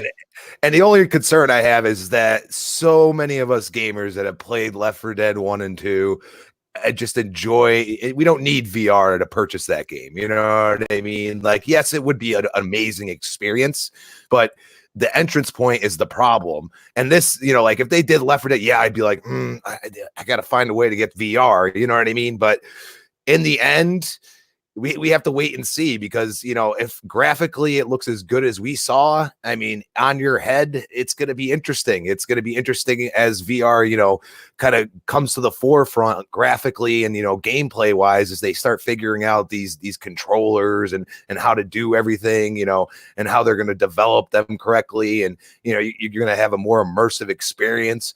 So maybe down the road, I might have waited for a better product, and it might work out. But my concern is that they're gonna like really go all in with all of their IPs that are definitely able to be VR, and then people like me that don't have VR, don't have the means to purchase it right now, are gonna miss out on them. Yes, that's the sad part. That is the sad part, that some people are going to really want to play this, and unfortunately, are just not going to have the means to get it. And you're going to need something with some power. I mean, this game looks like it's a AAA romp, start to finish, and it's going to need some serious hardware behind it. And I mean, again, like the Quest is no PC required. I think the only way I'm actually going to be able to play this game is through the Quest being hooked up to a rig, which I don't currently own. So I actually may miss out on Half-Life Alyx initially, simply because I just don't have the PC to run it. I'm running the show and everything I do off of a Surface Pro 4, which I love. I love it, but I eventually going to have to do the old upgrade and potentially build a rig. But this is Zemi. I want to get your opinion on this. You see, the Half-Life series, Zemi, and I think you know this as well, is one of those tried and true classics that many in the gaming community have wanted for years. Me being one of them, for sure. And there's no better feeling knowing that Half-Life is on the way. A new Half-Life after a decade of it being just a dormant franchise. One of the most beloved franchises in gaming. For you personally, I know that you don't have VR, but do you think that this game could potentially be big enough and bring more people into the mainstream of VR gaming because of the name powered behind it? Yeah, I mean, I think it might bring more people into VR, but I don't necessarily see. I kind of disagree with the whole idea of making the Half-Life game VR. Like, if they wanted to make like a Half-Life 3 and then a few years later make a VR or something like that, then I would be perfectly fine with that. But Half-Life is a huge game. A ton of people love it. And basically what Valve is pretty much saying is, if you want to play the new Half-Life that you've been drooling over for the last 10 years, well, pay $300-$400 for a VR headset and upgrade your PC if you haven't already. You know what I mean? I mean, that's kind of like going to McDonald's, paying $10 for parking, ordering a McRib, and them smothering ranch all over it. You know what I mean? Like, you're just like you're paying way too much for something. I love the food analogies. Really want. You know what I mean? Because, I mean, obviously, I don't know how much the game's going to cost, $50-$60, probably, maybe 40. But then you're going to have to pay, a lot of money for a VR headset. If you play on PC, you might have to upgrade your PC to also get the game to work. I mean, you're going to spend a lot of money to play a game that, you want to play because it's Half-Life, but it's a game that you never really probably wanted because it's VR. And I mean, playing a game in VR is a lot different than playing a game, just a regular game, keyboard, mouse, in the sense that the movement isn't quite right, if that makes any sense, especially with like the like open world walking around aspect. I was watching some people play Skyrim and Fallout VR, and it's kind of like you have to click on the ground to where you want to go, and it's just kind of clunky. And I think a lot of people who want to play Half-Life may not want to experience that. I think that they would rather experience what they know and what they played 10 years ago versus, what Valve is trying to sell them right now, just to, increase, revenue for their VR, expand their business or something. So I kind of disagree with the way that Valve is going at this title. Obviously, I think more people are going to adopt VR because of it, but I think a lot of people are not going to be able to afford to play the game that they've been waiting 10 years to play, which I think is kind of like Valve sticking a big middle finger up at them. Yeah, I mean, I see your point. I see your point, and it's almost like a terror tactic. You can make the assumption or even compare it to, because they're holding the brand at ransom. Same thing, at hostage, simply because, yes, we know that you, the gamer listening to this show, want Half-Life Alyx, but sorry, folks, it's $500 entrance fee plus the parts to make it run on your PC, plus to buy the game. And some people actually may feel that it's the big FU. And that is very true. And listen, I hope it does well.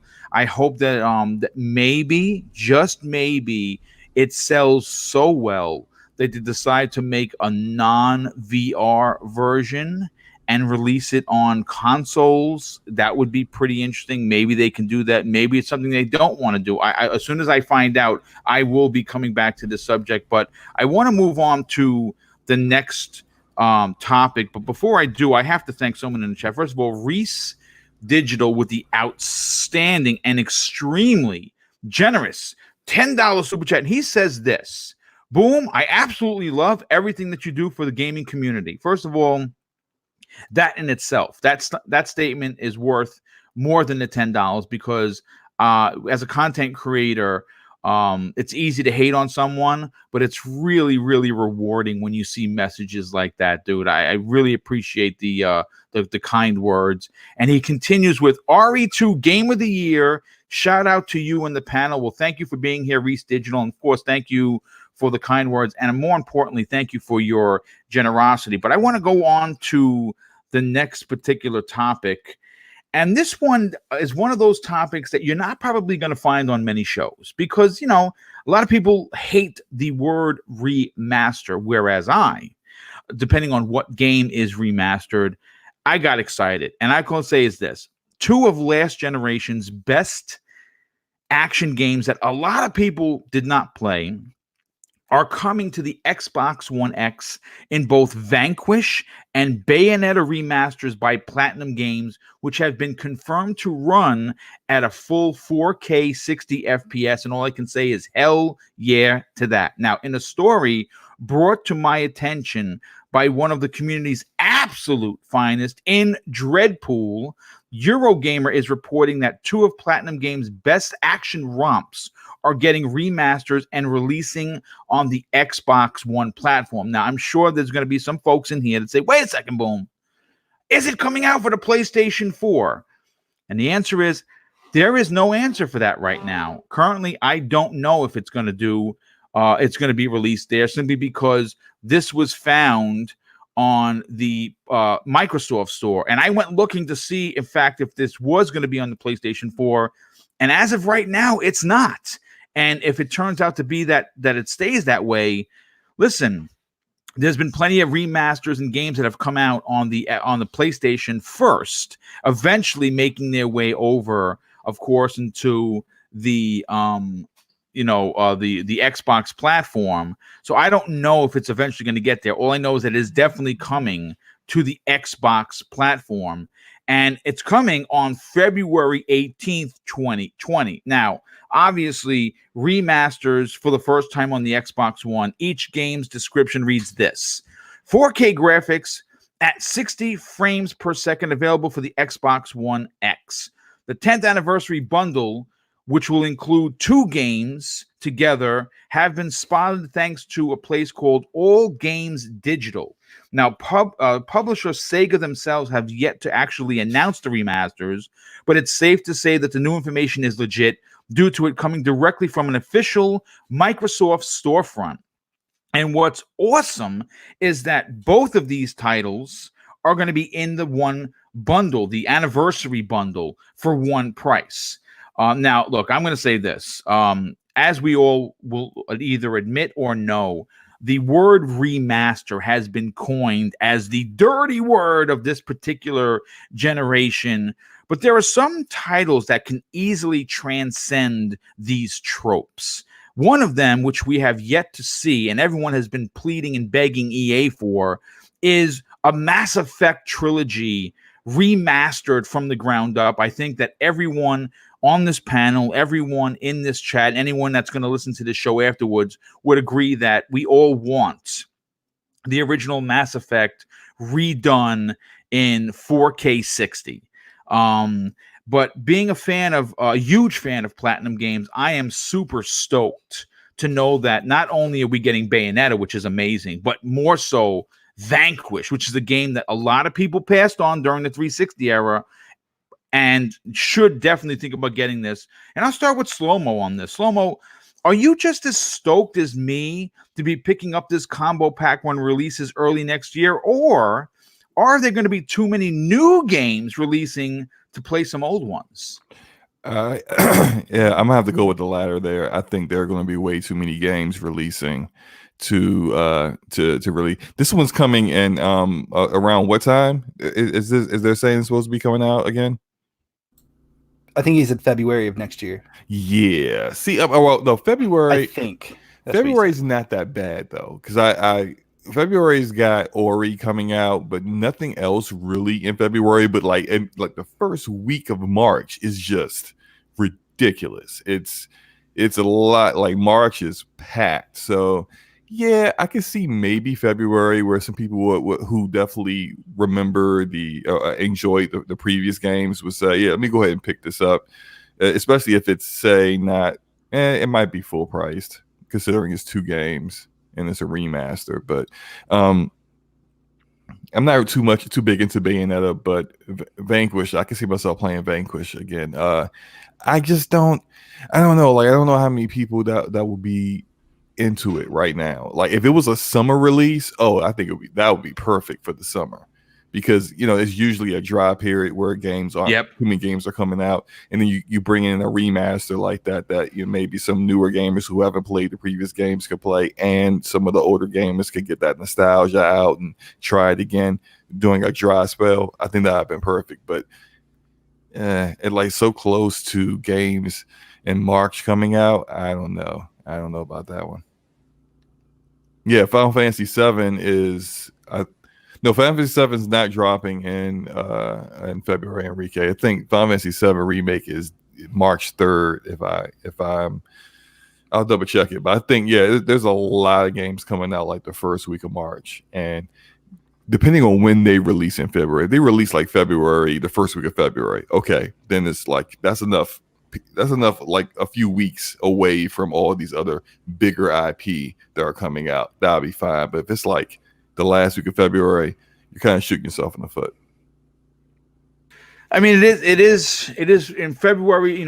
January, February, and March have become the September, October, November of the year. Mm-hmm. And there are a lot of big titles that are coming out, but there are also a lot of big titles that have been moved out of that 3-month block, and this actually just might fall just right. Of course, if it's a $60 title, it's gonna be hurt, because I don't know if anyone wants to spend $30 per title. But if this releases at maybe $30 or $40, I think it's gonna sell real well. But real quick, before I move on to the next panel member, obviously this week Mrs. Boomstick slipped at work. They had mopped the floors. They didn't put any signs down, and she fell like two minutes after I dropped her off, and she got a mild concussion and a sprained neck. And it was, thank God, there was nothing else that happened to her. She's home. She's recovering. She's probably going to get back to work next week. She's going to try anyway. And there were a tremendous amount of well wishes that we received. So right now, live on the air, as she's sitting 6 feet from me, she wanted to make an announcement. First of all, she wanted to say thank you to all the well wishes, but in her way of saying thank you, she is going to be donating to the show. We're going to be raffling off 3 $25 gift cards, digital gift cards, 3 of them, for the total amount of $75 to 3 fans, 25 apiece, for the storefront of your choice. It could be Xbox, it could be PlayStation, it could be the Nintendo eShop. And all you're going to have to do is go to Twitter, and I'm literally, as I'm talking, going to tweet out something. It's called hashtag well wishes to Mrs. Boomstick. If you retweet this, by the end of the show, I will pick the 3 winners. And of course, I personally want to thank everybody who just who reached out to me through DM, through being on public, to wish Mrs. Boomstick obviously well wishes, and it's her way of giving back to the ridiculous amount of support that we have seen, not only for my channel but for her more specifically. So I'm hitting that right now. I just tweeted it out there. So let me see if I could find it. Hold on just a second. Oh man, sorry to do this live on the air. Okay, yes, here it is. Okay, so yes, I've retweeted it. Get out there, retweet it, and we will pick winners by the end of the show. So thank you everyone for the well wishes. BitCloud, let me get your opinion on this. Remasters as a whole is a subject that Some people like it, some people hate it, some people it depends. Me, I like remasters because it gives me an opportunity, if it's a game that I really enjoyed, not only to play through again, but in a bit of a cheap fashion, I get to get new trophies for or achievements, and I do like that, especially if it's a game that I like. And I happen to really like Bayonetta, more so Vanquish. Vanquish was absolutely amazing. My God, it was so good, especially if you're an old person like me who appreciated like the Guyver, the anime. That's what it reminded me of. Even though the suit was different, it still reminded me of the Guyver. Are you happy to know that these classics are getting 4K 60 visuals?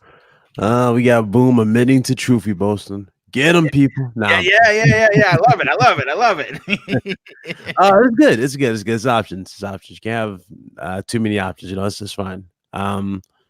Obviously, remake is what I really like the most because it shows more of a leap, right? But a remaster is good if it's done properly. There's a difference between a half-ass remake or reboot. I'm sorry, or a remaster, and versus a proper remaster. So hopefully they're legit done well and they actually run and perform well. As far as them being $60, yeah, I don't think that would be worth it for $60. 30 would be the sweet spot for this particular thing. Absolutely. So that's what I'm kind of standing on. Yeah, I think $30 would be perfect. I mean, is it going to be 30? I don't know. There's no price, at least from what I saw. So it could be 30, it could be 40. I don't think it's going to be higher, but I think 30 is the sweet spot, and I think 30 would sell more. The question that has not come up: is it going to be an Xbox Game Pass? And if it is, well, I'm not spending a dime because I'm paid up until 2022, and I cannot wait. If that, in fact, and that's what Game Pass keeps doing.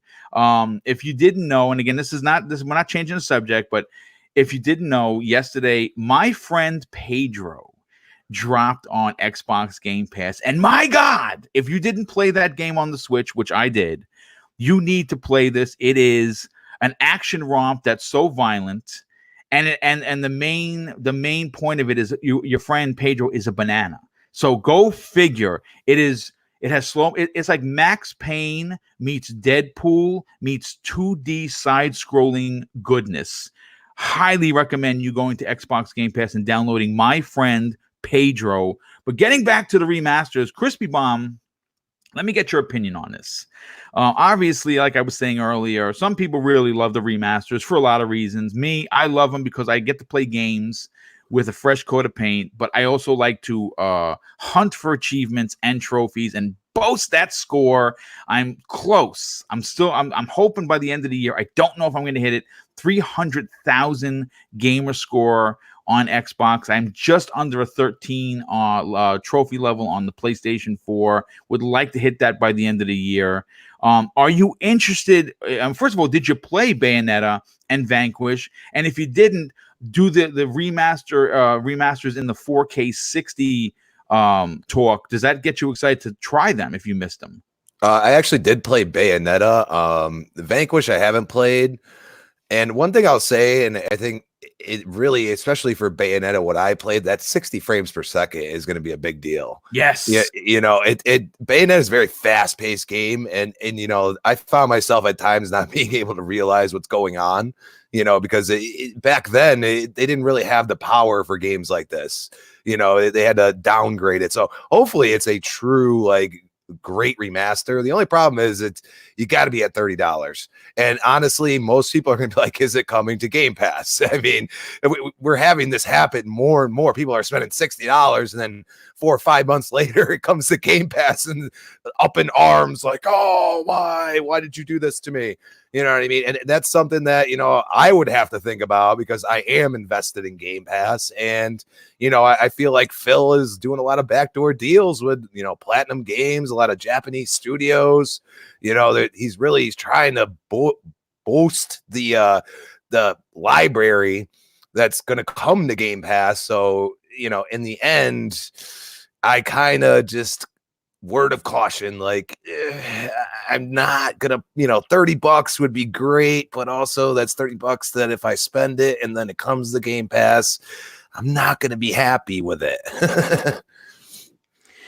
Okay, I mean, listen, again, it's they're not twisting anyone's arm to play it. I think that we have heard rumors, and we talked about this at the beginning of the show, that I actually waited to get into particulars, where Phil had gone over to Platinum Games. Now, obviously, some folks would like to believe that there's some bad blood with because of the Dragon game that was canceled, all the money that they were giving over to this game that it never came out. And from what we understand, that's BS.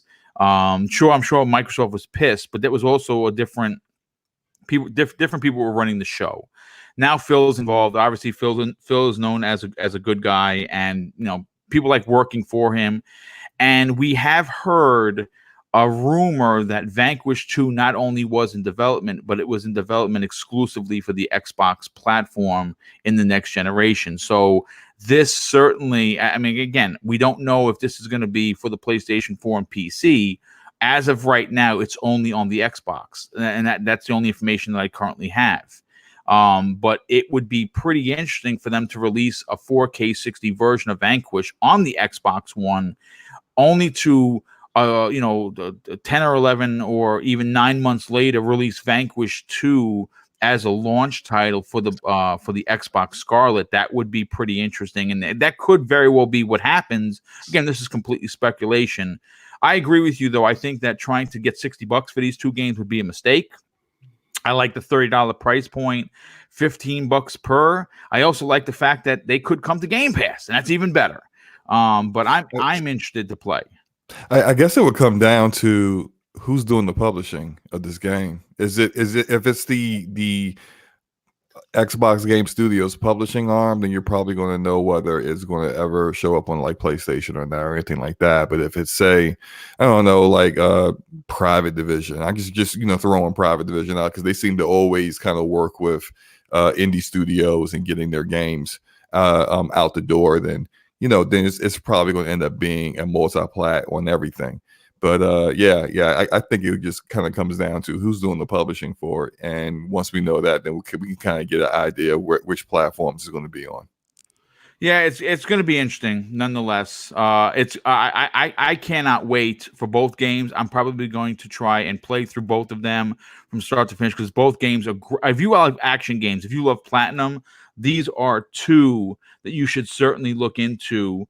But Zemi Games, let me get your opinion on this. Obviously, these are not scary games; these are action romps. So this actually might be up your alley. Have you played Bayonetta or Vanquish? And if you haven't, would you be interested to know that these are coming out in 4K 60 goodness? Yeah, I think it's kind of exciting. I haven't actually played either of those games. I've really wanted to play Vanquished. As far as me actually getting it, I mean, man, like it's coming out early next year. There's way too many games for me personally that are coming out early. And then, you got to look, quite a few months after that, but, still not too far. I'm going to be dropping a lot of money on new systems too, so I'm probably not going to buy it. I would say, like, if they charge any more than like $40 for it, I think that they're going to be shooting themselves in the foot. I think $30 or $40 is right where that game should be. But even at that price point, I still probably wouldn't buy it. I would probably end up waiting for like a holiday sale, maybe picking up both games for $10 is what I would probably do. Unless it went to Game Pass, which it might come to Game Pass 6 months, after it's released. That's where I would prefer to play it, as Game Pass. But I definitely won't be picking it up day one or anything like that. But I'm really interested in playing that Vanquished game, because I remember seeing it everywhere back on the 360, and I just never, I never jumped on it, and so a few regrets. But super excited. Well, listen, it's two games that a lot of people passed on. It's two games that potentially could. I mean, we know Bayonetta 3 is currently in development for the Nintendo Switch as an exclusive. Now, we don't know if it's going to remain an exclusive. It could also come to the Xbox platform afterwards. We don't know, but all I know is Vanquish 2 was rumored going back a while, and I'd love to see that transition into an exclusive for the Xbox Scarlett, because quite frankly, Vanquish 1 was a masterpiece.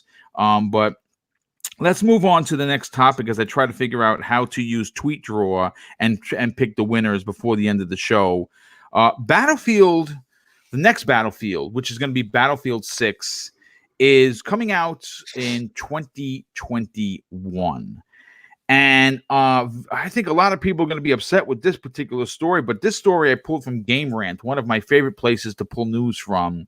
The next Battlefield isn't coming, of course, until 2021. And apparently, based on the rumor story that they ran, the long-requested Battlefield Bad Company 3 is not going to be the release. And a lot of people, including myself, are slightly disappointed with this because obviously Bad Company, the franchise, is dope and told a great story that I think deserves to be finished.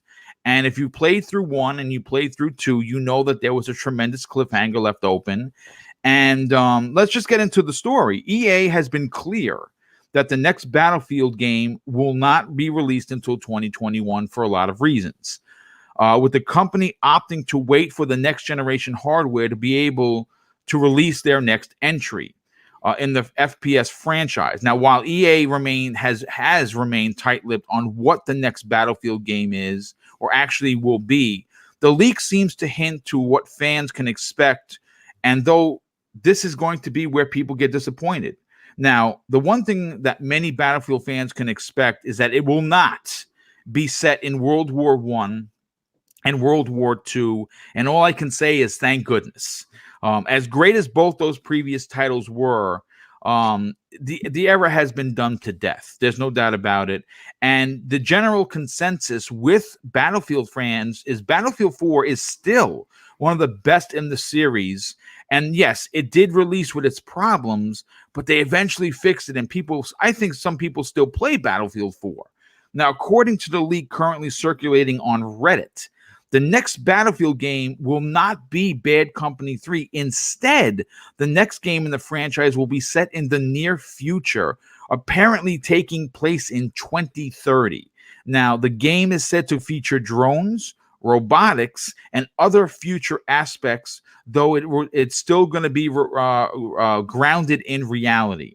On top of that, the game will feature the return of Levolution, the Battlefield 4 mechanic that allowed players to change the map. However, this time players will be able to execute the changes more technically, and Levolution will be different each match. Commander mode will also be making a return, and the game is set to feature improvements to level destruction, which is one of the things that they've done really well.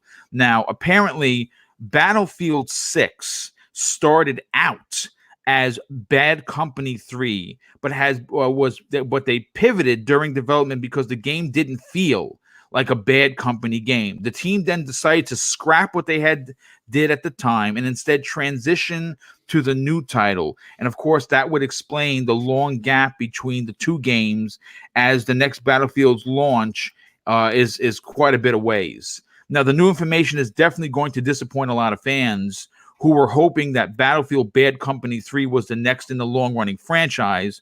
What's slightly more concerning for me is that the next Battlefield will be taking place in the quote-unquote future. The question is, how far into the future are we talking about? And I'll start with BitCloud on this. What are your feelings on the new leaked reports, and will you be disappointed if we never get the follow-up to the Bad Company franchise? Well, honestly, we'll get it, right? But we don't get it this soon. I mean, again, we have a long generation ahead of us with next gen. So I would just say, just wait, just be a little bit more patient.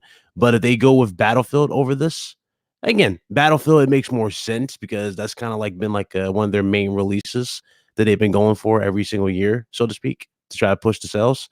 So obviously they're going to be taking advantage of the PC and the ray tracing and whatnot with the RTX mode. That's kind of another thing they've been pushing. So it's, what can you do at this point? What can you really do?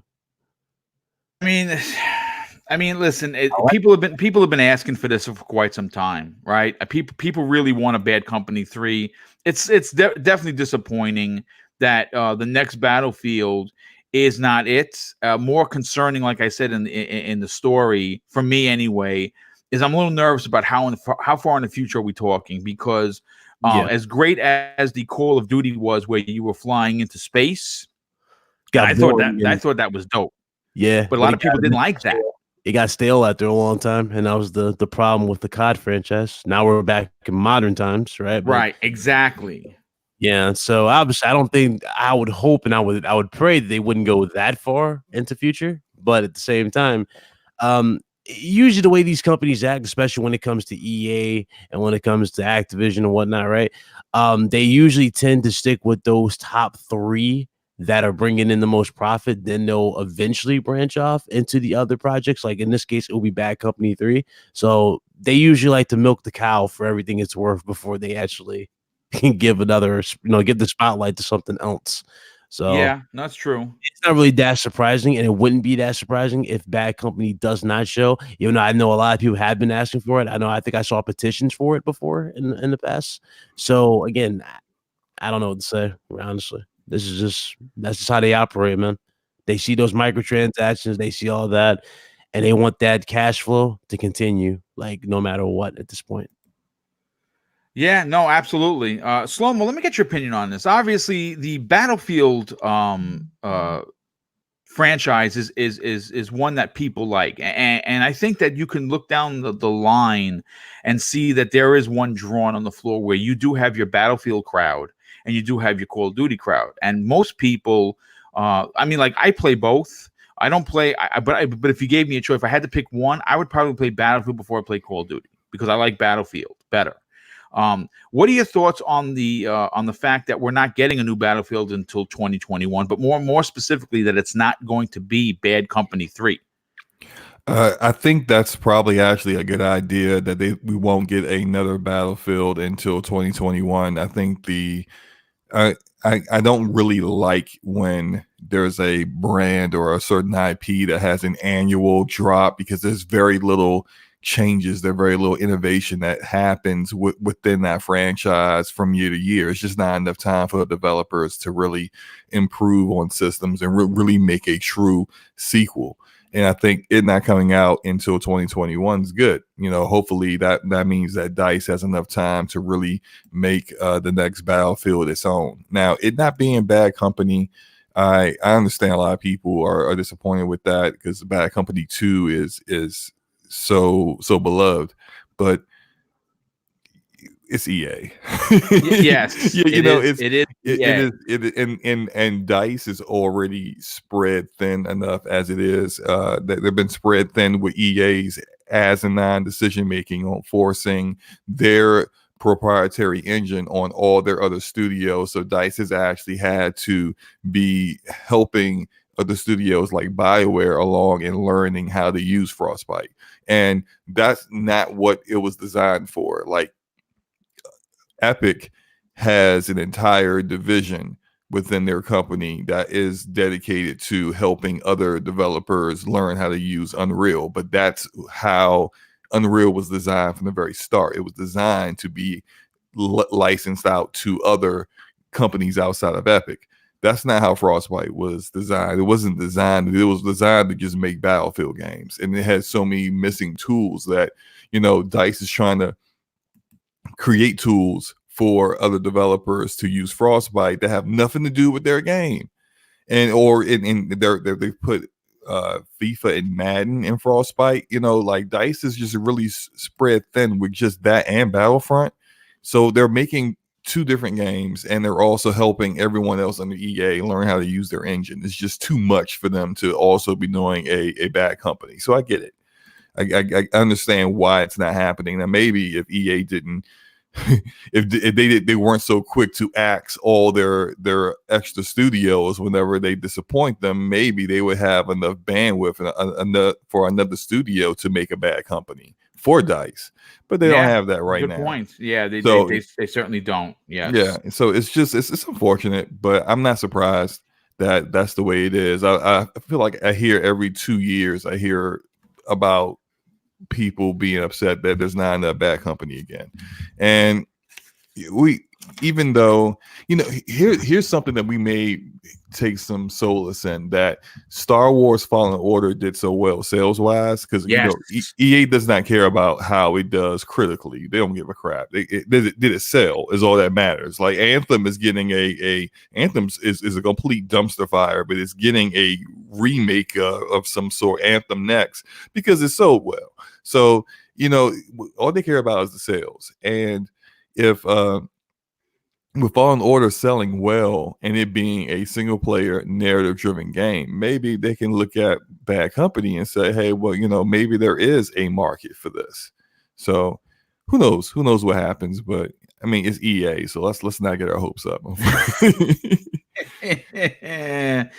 Oh my goodness. Well, listen, look, let me just say this. I'm like I said, at the end of the day, you say it's EA, right? It's EA, and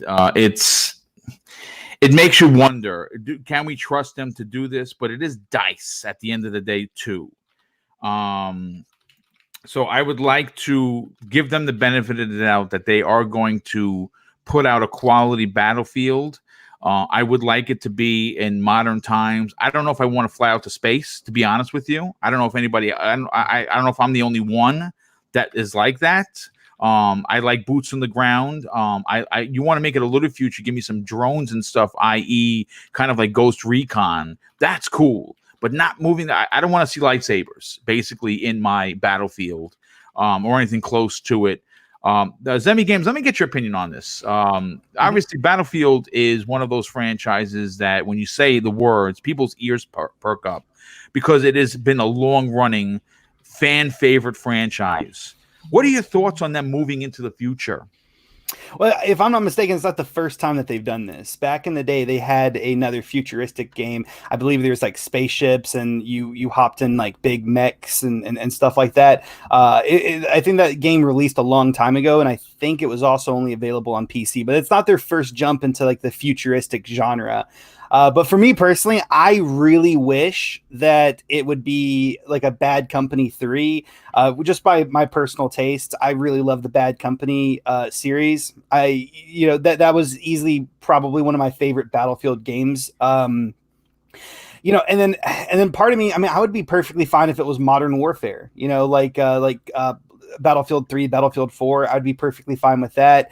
I would be happy if it was Vietnam. I would actually be ecstatic if they were going back to Vietnam, because it's been a very long time since we saw that setting in a Battlefield game as well. I'm a little less excited. I'm just kind of futured out. You know what I mean? Like Call of Duty, they did the whole futuristic thing for like the longest time. Fans were eventually screaming, please stop it, just go to world, back boots on the ground, World War II, Modern Warfare, whatever. Call of Duty listened. And, I don't know if that might be a mistake that Battlefield is doing, because I don't know 100% what the reception of another futuristic game's going to be for first person shooter fans. I kind of think it's a mistake, but they've done it before. A lot of people back in the day that I talked to about that game were drooling for another futuristic Battlefield game, so it might turn out very well for them. It might not. There's another point I was wanting to make and I forgot it, so I don't really know what else to say. But yeah, I mean, I'm not completely against the game. I will definitely look at it and make a judgment call whether or not I want to purchase it. But just the way I am anymore with these futuristic games, it's like even whenever Call of Duty was doing it, I looked at Call of Duty Advanced Warfare and I thought to myself, well, if I want to play that, if I want to play Halo, I'll go play Halo. Whenever I want to play Call of Duty, I want to play Call of Duty, and that's kind of how I feel about Battlefield. Whenever I want to play Battlefield, I want to play Battlefield. I don't want to play Halo or Titanfall. Those games are great, and they do what they do great. But whenever I play a Battlefield game, I want it to be a little bit more grounded and realistic, if you will. Okay, I mean that makes perfect sense. I mean, I'm like that too. I as much as I don't mind future, the future of warfare, I still want the next Battlefield to be somewhat grounded. I don't know if I want to fly to outer space for sure. You know, again, that's just my opinion on the topic. Let me see. Did I get everybody's opinion on this yet? Yep, I did. Not Okay, me. well. Not me. Good. I'm trying to do 8 things at once. Crispy Bomb, while you give me your opinion, first of all, are you a Battlefield fan, Crispy? Bad company. EA. What are you doing? Like, Thank seriously. you. All right, go crazy. Go crazy. On this I'm gonna say this right now. Bad Company 2 was in my top 10 of the games of the decade. You're gonna be over 10 years for you know, being coming out in 2021. Now's the time to strike. Okay, you made Battlefield Hardline that piece of trash. Okay, you can make a true Bad Company 3 and get people reinvigorated with something a little different, a little offbeat of the regular Battlefield franchise, and you are not going to do it, even though people have been clamoring for this. It's over 10 years, people. This is crazy that they're not going to do it. It's like eventually people are just going to give up and be like, we're never going to get it. You know what I mean? And then it sounds like they're going to go back to the mechanics back in like Battlefield 2 and stuff, where like you can like jump from here to there, and you know what I mean? There's no real story involved, which is, we have seen when you put a good story and good mechanics in, like Jedi Fallen Order, how people love the game. Like, do the right thing. This is insane. I've been touting how EA's been on a roll, and now they're just gonna be like, oh no, forget that. You know what I mean? Like, give me a break, man. Like, we need Battlefield Bad Company 3. We want it. We want to play it. I think it will sell really well. Yes, it would. Yes. You know what I mean? And that's the point. You want to sell, okay? This is what we've been asking for. EA, get your head out of your new you-know-what. And let's get it. Like, come on. Like, I know you're not going to change your mind now. I mean, you already have went the route you're going, but let's get it going. Get it going now. Like, you know, not far after this one, let's get a Bad Company. It's a different experience. We need that. Yes, we do, but we need more so we need to close the story on the characters involved in Bad Company. And if you finish 2, like I said earlier, it's wide open for a sequel. And those characters are lovable. I mean, listen, again, I'm going to show my age here. There was a film back in the days called The Dirty Dozen, right? Now, I believe they remade it in the I want to say the late 80s, early 90s, if I'm not mistaken. And it's a ragtag group of all of these ex-con military guys. And they wound up putting this team together that no one expected to win. And that's what you get with Bad Company. Even though it's not a dozen of them, you get that they're the outcasts, right? They're the ones that no one cares about, but yet they're doing these things that are, you know, saving the world. And both games came out of completely nowhere. Like the first one, when it was released, people were like, what is this Bad Company? And it wound up being at the time a modern day masterpiece. And then 2 came out. Everyone loved it. The fact that we haven't gotten a 3, to me anyway, is a travesty of justice. That's just my point. But listen, we are at the 12:03 mark, which means that this show has been 2 hours. And I have to thank a couple of people before I announce the winners. First of all, Reese Digital drops a $2 super chat. And he said an additional $2 super chat. He says, Vanquish is a masterpiece. Mass Effect remaster. Yeah, we definitely have to have that. And he drops an additional, wow, dude, another $5. And he says, Metal Gear Revengeance remaster, Uncle Boom. You know, that would be sweet. That's actually one of my top games that I talked about on Wilmy Hood's show of being my top 10 games. Vanquish was one of them. And right there, Metal Gear Revengeance that no one played. What an incredible, incredible Platinum Games title. But listen, I just want to, first of all, I want to thank everyone who came out today. We had 120 people watching, which is a big deal for a morning show. I have to thank the chat for always being amazing, as always. My panel, you guys, listen, you power the show, because without you, I would not have a show. But before we get into the outros, I just want to announce the 3 winners. For the first, these 3 winners are Mental 9R Gamer, Star Hunter, and Wild Baits. So you 3 gentlemen are the winners of Mrs. Boomstick's impromptu Thank you for all the well wishes that she received from this community. Guys, just hit me up in a DM. Let me know what $25 gift card to where you want it, whether it be PSN, Xbox Live, or of course the Nintendo eShop. I will get those codes out to you as soon as I could get done with processing the show. So let's get into, of course, the outros. First of all, I'll start with BitCloud. First of all, BitCloud, thank you so much for being here. Really, you've been super busy on your channel. You've been putting out content. Oh, it seems almost like twice a day. And of course, you've been banging the drum with not only the Resident Evil stuff, but of course, my favorite topic that we touched on briefly, and that is the Resistance remaster that you believe in your heart of hearts is coming. You do have a show at the end of today at 5 p.m. Eastern Standard Time, which I think everyone should tune into. Tell everyone where they can check out your amazing YouTube channel, but hit you up on Twitter. Well, first of all, thank you for having me. It's a good show as always. Shout out to Zimmy, Crispy, Slow-Mo, even though I don't like Slow-Mo. No, I'm just kidding. Shout out to everybody who came out. It was definitely a great show. Had a blast. You guys can find me on YouTube at Big Cloud Gaming, as well as Twitter, the exact same name. And we'll be hosting the RGT podcast. Now, granted, we are kind of PlayStation centric, so if you're interested in PlayStation, definitely come on by and have a good laugh and a good chat. But yeah, it's going to be a good show today, so I'm looking forward to that. 5 p.m. Eastern Time on my channel. But like always, see you guys next Friday. Y'all be blessed, y'all be easy, and hit that like button for my brother Boom. He's one of the coolest dudes in this community, and he deserves all the support that he can possibly, could he receive, really. So hit him up. I definitely appreciate the kind words. Thank you very much. And I am 70 subscriptions from the Magic 3000.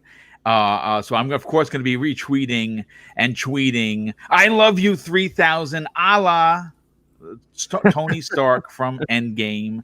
Yes, I'm 70, just a little less than 70 subs away from that Magic 3000 that has taken me just about 24 months to get to, which is which is great. I cannot deny the success, and that's thanks to this outstanding community. Slow-Mo, listen, obviously you came in here like a gunslinger, throwing bread at your brother known as Enrique from the Basement Radio Arcade podcast, but we definitely got to get you on a day where you're here from the start, because I enjoy working with you. Love what you bring to this community. Love what you do on the Scumcast, as well as the Basement Radio Arcade podcast, and of course your own outstanding YouTube channel. Please tell everyone where they can sub you, check you out, listen to what you're going to be talking about, fight with other people live on the air, and also follow you on Twitter.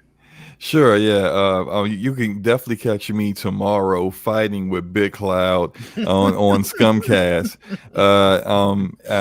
We are also, let's see. Twitter. I'm on Twitter, same name, Slow-Mo Backslap. My YouTube channel is also Slow-Mo Backslap as well. And my channel is basically I focus on just games. Doesn't matter the platform, just good games that are coming out or upcoming, or games that I'm currently playing. My last video was about a game, MMORPG called Lost Ark, which is being made by Smilegate Entertainment, and it's originally pretty much has been out on the Eastern Hemisphere, but it may be getting a Western release. It looks like a really great game. Check the video out if you're into those kind of games. And I'm into a lot of different genres of games. So yeah, just check the channel out. And great show, guys. Great topics. Sorry I wasn't here from the very beginning. Work called, so I had to handle some things for work. But hopefully next time I'm here, I can be here from the start. Yeah, well, we'll work on that, dude. Obviously, there's some days where that you got nothing going on, and we'll figure that out for sure. Zemi Games, first of all, thanks so much for being here. As always, this was a late notification. Of course, he answered the call as usual. Zemi, you have a lot of stuff going on. You just dropped your outstanding top 10 games of 2019, which just launched this morning.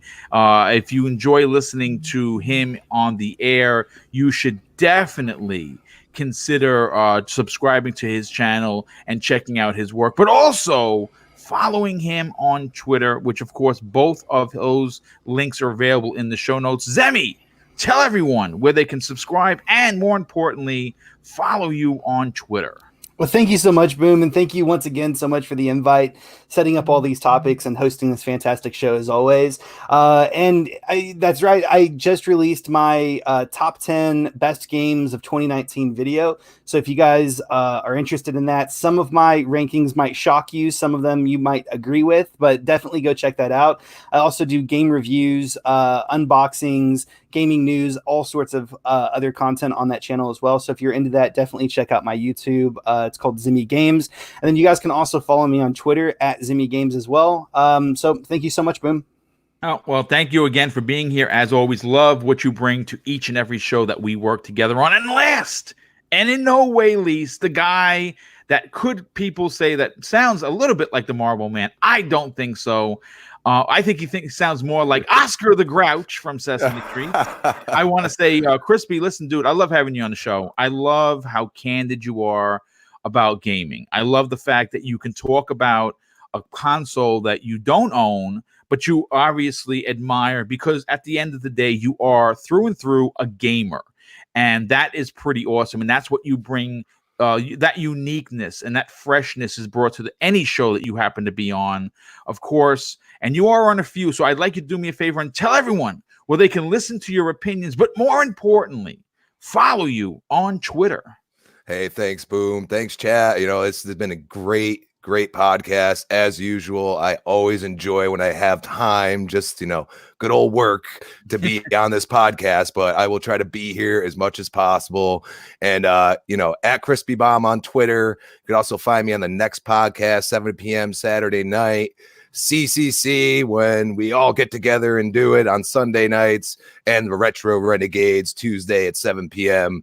And, you know, let's game on. And, you know, like I said, and you know what? Let's get Boom to 3,000. Let's do it. And I appreciate that very much. Well, listen, again, everyone, it has been an amazing show. Probably one of my favorites in a very long time, because we didn't talk about drama. There was no nonsense. It was just games, and a lot of laughs and a lot of fun. And at the end of the day, that's what these shows are supposed to be. So I hope that you enjoyed it. I hope that you have an amazing weekend. And more importantly, I hope that you enjoy whatever console you are gaming on. So let me close out the show with two things. One, remember, folks, it doesn't cost anything to be nice. And also, very simply, whether it be on social media or in real life, treat others how you'd like to be treated. And I can guarantee you're going to have one heck of an amazing day. Take care, everyone. We'll see you next week on the newest episode of Breakfast with Boom. Have a great weekend.